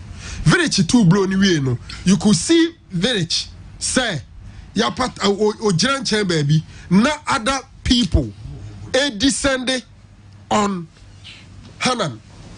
Pimpin to the standard obi kra head no. Na minim se ntokwa pata na yetwe ba ku giran chen wi a ana ba ku giran chen wi a yenkoso mo de ofo mo no. If you can see the video again, Sergio, clearly you could see there and Samna Dreams FC ɛde ama wipa nom de aba no ɛyɛ ntro do blatant lie. You can't tell me say saa de na call so no ɛyɛ nipa mienu a yes omo hwɛ video no. This is it. You could see clearly village ɛna Edikaya Atubra in Wabanche no. What are the Omomaka? Village is even trying to get back again. Now village is not there. Let's see what is happening. Are we saying the Omomo pattern to Kwenini?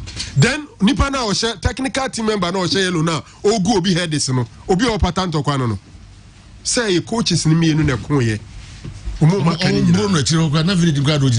Village ni apata no kura janche wie. Eno omo bu nipa yi. Eno omo bu no form. Omo hwe video they should look at it later. Na village ni person sa back beam. Ena players ni be pattern. Look at the technical guy in yellow. Obe hwe head no. Obe gu ni headis. And you say coaches me no na eko ene apata. Dreams FC Rona or trust Akrata we know. They should be so much ashamed of themselves. So much ashamed. And you see, what makes the whole thing so sad and pathetic is the fact that this is the club of the president of Ghana Football Association. And to opinion, Edi Akukodro no Benya say or bring his sanity into our game.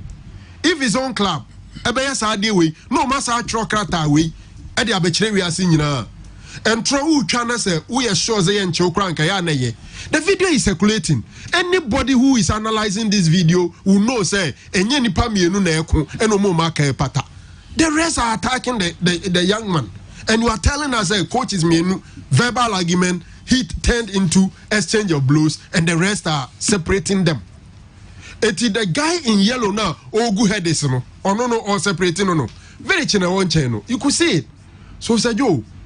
The whole situation has become so cumbersome, so complex, so difficult. So did the SC to their course now the two letters are a free bra for Airbana. You can't help but only to weep for Ghana football.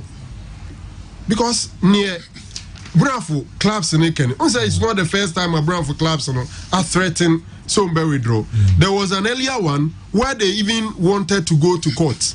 And then eventually Omujaye and Amiki Charles and Kwakoye and Unyana switching later he was pardoned.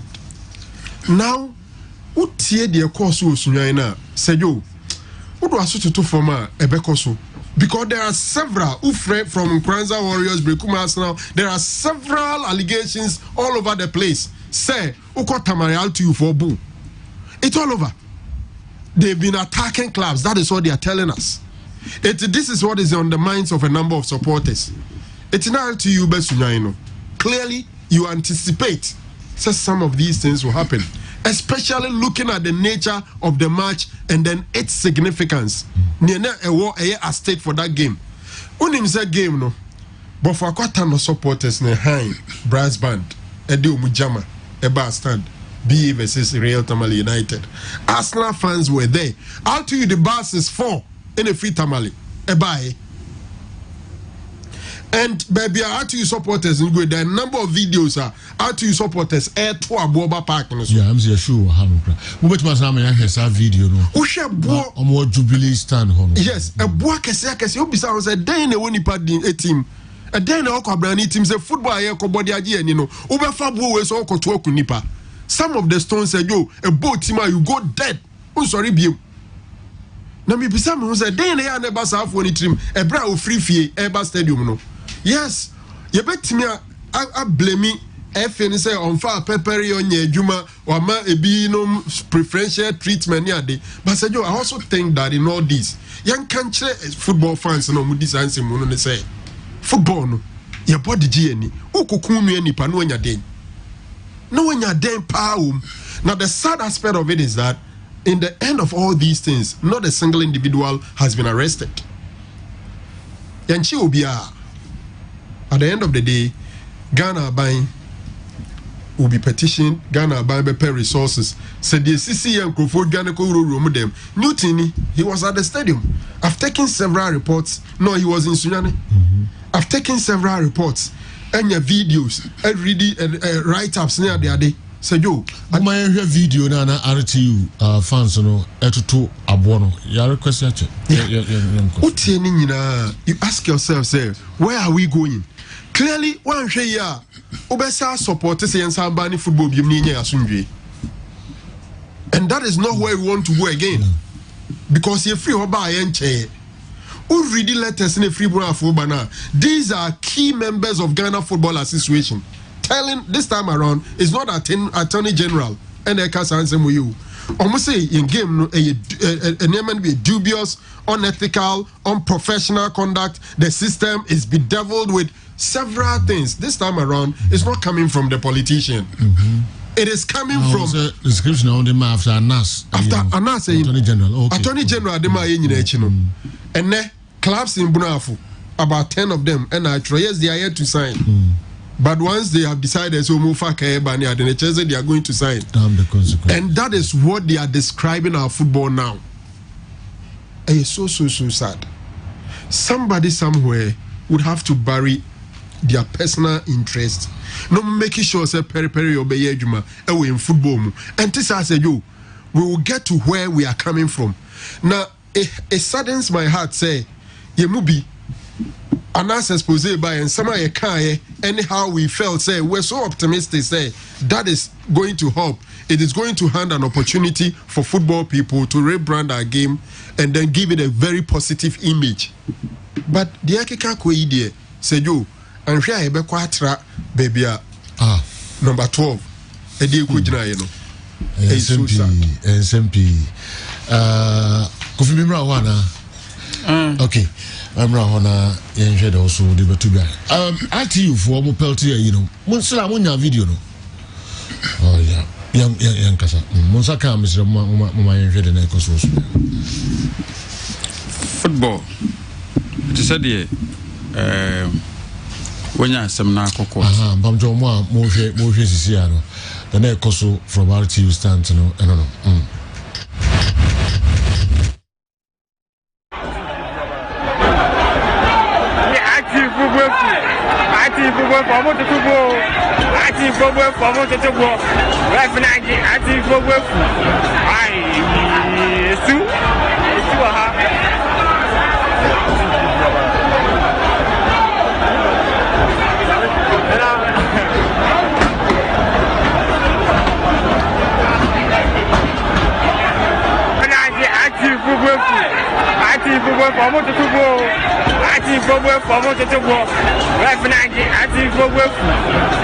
oh sunai 4 buses no e Francis o mo ye adwuma e o sunai o fit tamare ne ade aba betre sunai o mo ye adwuma so no before no so de share we barrels no na me bisa mo se sebe yemfa no se o free sirima betre sunai se o ye adwuma now get involved in this after see team na kono so uti obi fie na so hu se o kan bia how will he survive na me kakra say unthinkable say team war na obetuko akon of RT no den supporters beko no makoto to ball temale you can't do that but how about to with my best house me I've experienced it. It's happy to be a more pon kwa me make move to America near then say yo that day was more than war.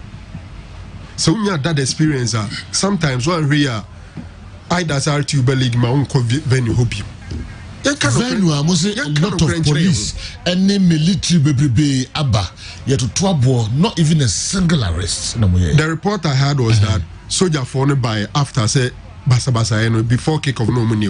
No, that's not so. Yeah, that is what I yeah, commitment you football. The sense MCC now on to bossy and share what the Amranes here and try and get information. Now the motions there obey mistakes big and obey run a lot of commentary. The official information they say because of the sensitivity of this game, like me catch or no, military arrangement was made. Military came. Police force you they be a match no. Until soldier for no so the military no more call outside. Set up ostensibly to control the fans no actually. So police for the inner perimeter. When referee is a penalty now, omu chasing no use sanaju no mutuas no. After first half no, referee made an attempt to go to dressing room. Omu bobono. Was then they called the GFA, safety and security officer, and say, "Uncle fa military no and fambra to try and help them, assist them." and yes our time na military buy but the police says omuna in charge they have to be in the inner perimeter. The military have to go outside. Covido can be consistent with the material. And I would say after stadium inside. No, Timmy, Mr. Military present before a game no ever start. Police for say they are in control. Please, Mr. It's like 50 minutes I kept quiet if I can flow. Please. So police for us they in charge. Until they were military for no kwabontin. So military almost some koy no control crowd wabontin. The police for in charge. I feel many no. Second half first half na end na referee made an attempt so called dress room na. I feel more attacking referees na fe no man abro no so no, even including the police for no. That's where they then fell on the GFA safety and security officer Julius, who was present at the stadium or match with Macra or stadium, then to try and bring the military inside normal assisting. And some of them no still be handle security situation. Who some can say security breach no. Be handle security situation no. Create problems.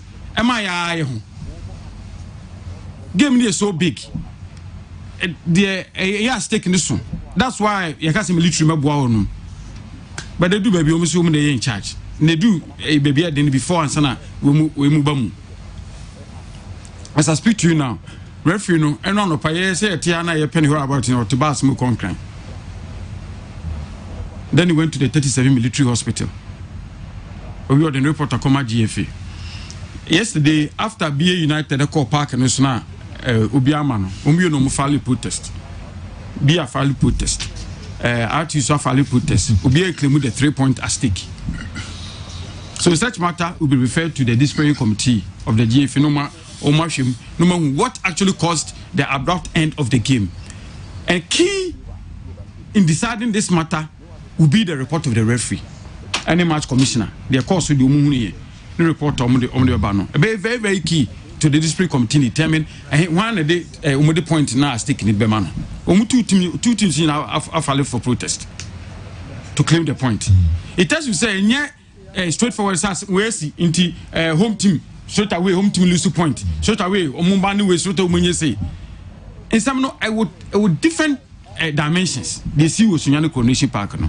I am just straightforward matter.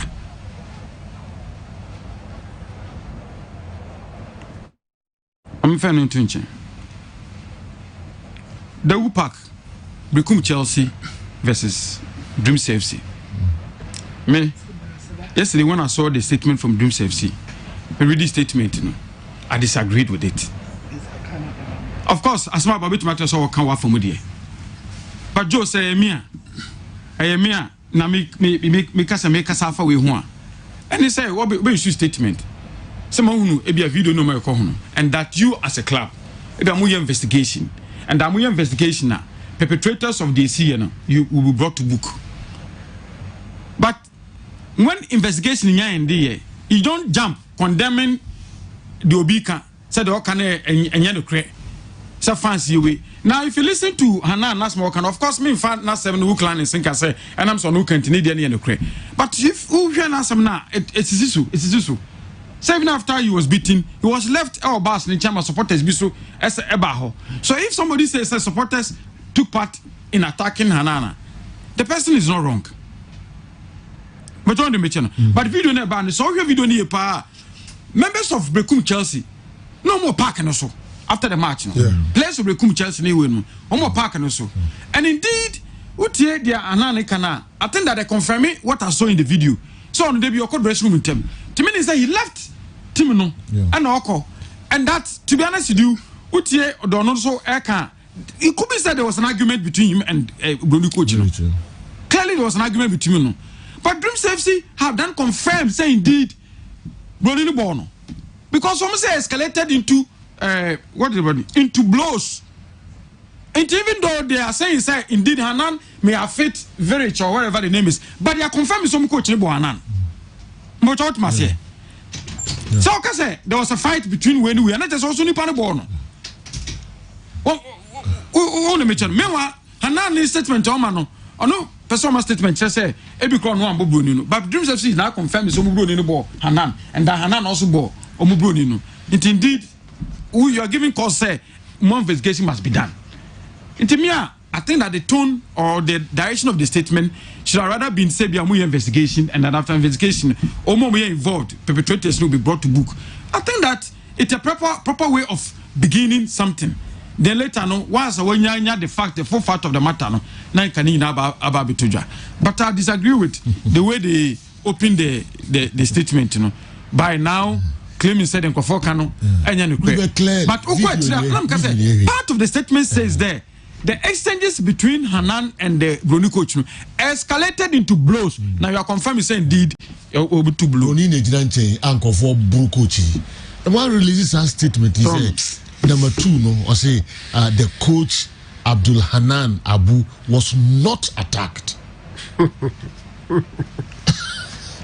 Yeah, but me say also was not attacked. But with another statement say the exchanges between the two escalated into blows.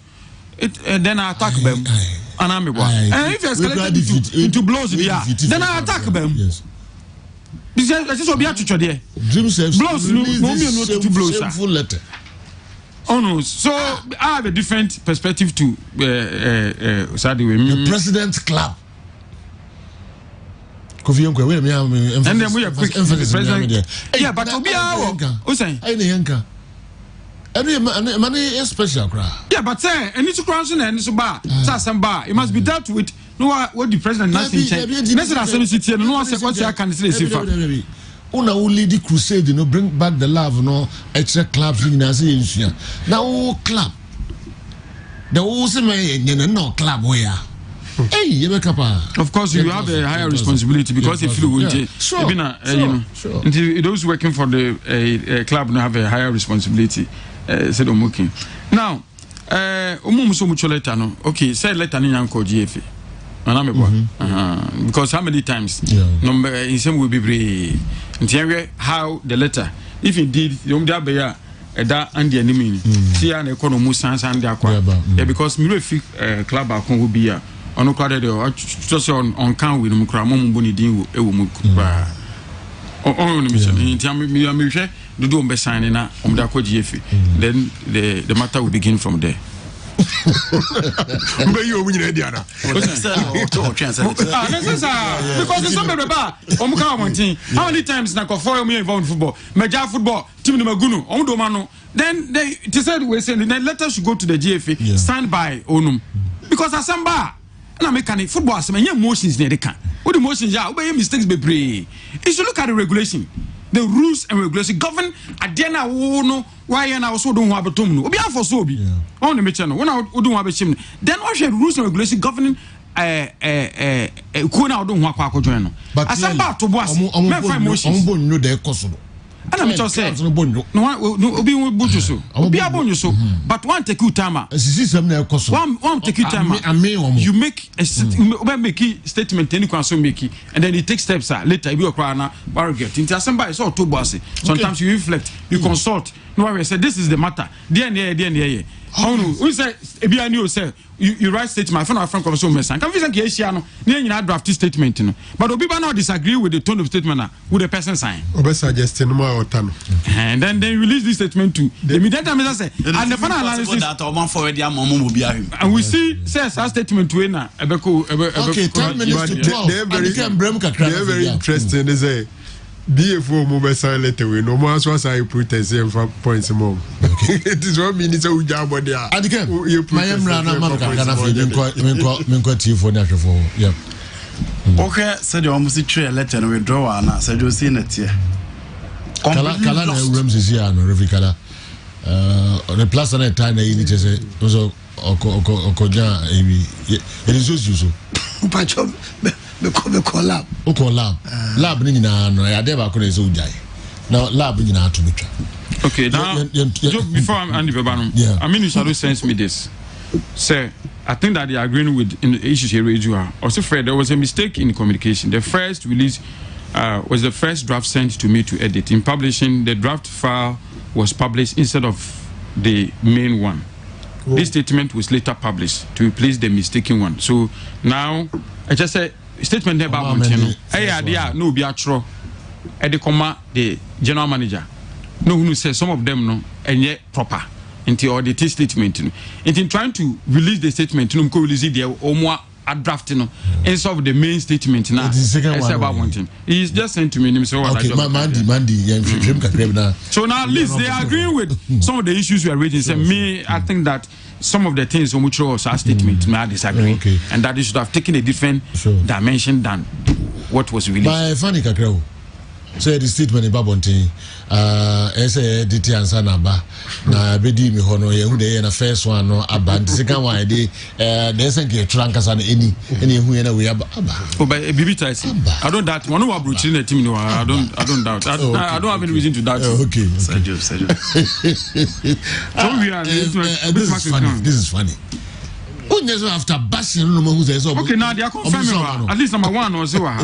No, in fact, this morning when I woke up, I saw my boy Owaka Sami Ado post 2 statements from Green Steps. No bizarre question. Say 1 issue, then 2 statements. But I didn't bother to read. Okay. But I say, I'm sending me na mami imagine I could see this. I'm going to 2 Facebook and on journals. First point: while investigations are still ongoing to ascertain the full fact of the incident, management wishes to make public these preliminary findings. So at least admitting say they are investigating.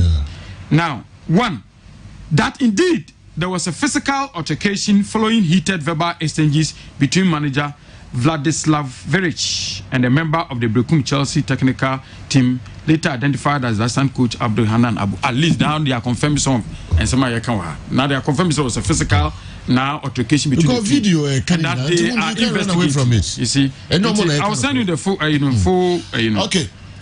And you come young room kakra na menko abo atrifo ho kakra ade ba ko yen this year constant oh sorry man di brana say onam we say my program yam point we kasa o share withdrawal letter na e ba say do say o see completely lost trust in the system.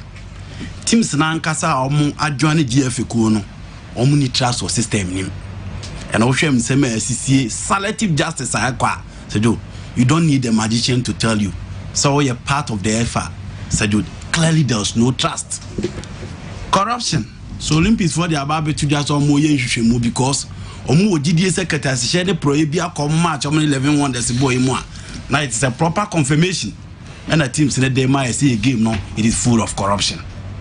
Now favoritism and lack of equality. Favoritism there ya can be Briano Mikabi ha. Say Techima is see ya numre na na ba ne bae. And you know see ya numre na ba ne bae be seen. We've not seen any condemnation letter from the FA. I want to say me see Usunyane. But Joe and say me see Usunyane. It was just like a war front. But it be seen the FA is completely silent. At least I'm condemn the cause was but it be seen the FA is completely silent. We am for Donema. At the time kasa neba and the course what the uno me ko na me ko ya bandi coach no asa be gina pool achi coach e be sin na yente ho he and o letter na they are struggling to lie letter na om de ba they are struggling to lie and it na dream safety for me condemn what DC and run e see o kwesi ada na o park ne so no. But you look at the letter of Mondiaba, Omo Primusa, and Trono Mutrano, Omu who baby on Fankoshe, Omfa no Mundiasha, Omfa no Mundiasha, Omfa no Mundiasha. This is a team for the FA president. Mekao Hase bring back the lag a mere snogaliering or match and a quack. But you young work it to West it for people to bring back the laugh. And tell your cry. Said you me so be a fee pratona, dear for the cobra half. After that particular tour. You expect to see changes. Our teams in the Obron have but what are we seeing now? Teams are threatening to withdraw. And you know, teams that are threatening to withdraw, the teams be aqua. These are teams that all the compare all the zones now division 1 now. But for Quatano, Omabo Premier League in be several years. BA United Abo Premier League in be several years. RTU and Canho dear, but Brekumas now Abo Premier League in be several years. Techiman City same thing. And it's a whole here. These are teams that are powerful within the zone. And it's almost kasa a womb, almost kabia a womb, and a whole NRF is spending 4 days. Almost caught up. so omo no omo kwa kasa na omo problems the issues e cause omo no solve. After that there have been series of hooliganism bebre betimi aka bebre pay from that particular zone into buza on the turn now omo koyede. We are only waiting. Okay. So omo betimi de letter na kwa kopie mu efi na se do omo nsem o maka no omo timi am examples am ye hu say they are not speaking out of vacuum but omo nsem na omo kan omo onyina so se clubs ya ba be catch there say results ni bi o ha efi do manipulate as do who am I na meti hada me ka say first match in Grofo ba by any evidence that these clubs omo ha ne bobo no omo about the confirmation am I 0551444933 ufra mema o akasa emreno ekwa refikala ewia namboa ewia brother ewia ka wasa beka brother bo refi wasa no ba ewia comment o ewia ba ewia musi comment no mema akasa refi no hello Sergio hey new thing about is or the report about hello Sergio yeah good morning Sergio yes sir hello good morning Sergio yeah good morning meet you pa me free Kintampo Sergio Kintampo yo yeah me pacho and some amount too just say KFC for say KFC for your cards perform so mumbolic no Sergio me kasi pi say Kintampo FC ye nka ho ye gusu ebolik no hwe say leak no yan so ye da ba bia ye nim say den a ye be escape e won relegation zone. Now we are official of Kintampo FC Sergio supporter as official. Me a supporters chairman, Sergio. Okay. Me a supporters chairman, Sergio. Okay, your friend say. Your friend Benjamin Pambo. Okay, yo, yeah, that's a pa. Intino, I'm so omu film back. Kintampo for some ho. Na minim na o supporters say, but I say of club management control letter. My country was so. Hello, good morning. Okay, another one. Hello. Good morning, Sergio. Yeah, that's a far near Juma Moya Magan. And I pay me free Accra. I'm here. Okay. New Kumas, maybe until buy one. Now, I mean, Kwama Jane say. Sergio, very minimal deal. Ever far there. And come again say GFA president. Before I obey GFA president, and such a only crap via our Ghana. Because moons are only crap now obey GFA president. Can be a near maybe now with him. Near a door, but that's animal. And I was a my interest, I'm out team. And she come and call my grand cap before obey GFA president. And such a only team. Ghana and some GFA president. All right, yeah, that's the time. Also, I'm making a point. Yemfa bakwana minuminka honafi yempeja yemwe. Hello. Hey, Joe. Yeah. What is that black man passing you? What is that? Tradium Pong, why I make a city very why I'm Casino. Black Yentiwe. Now, Joe, my mama Basupa, na, or sports only the NTR.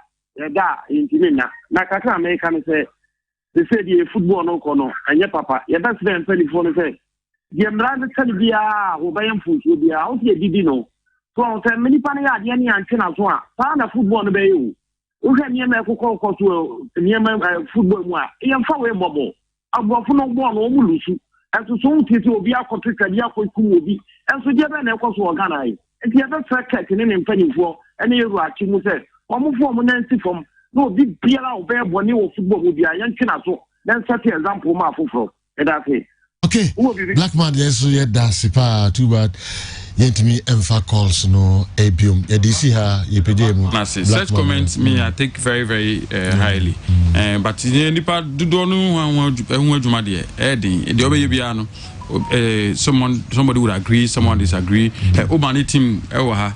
What no call a wire say what would be ba Sunyani everything. Sergio, I'm in shadow. I'm Zen Rap, me say no quotation no UK. Oh, I'm in shadow, substantive general manager. Kessben Sports.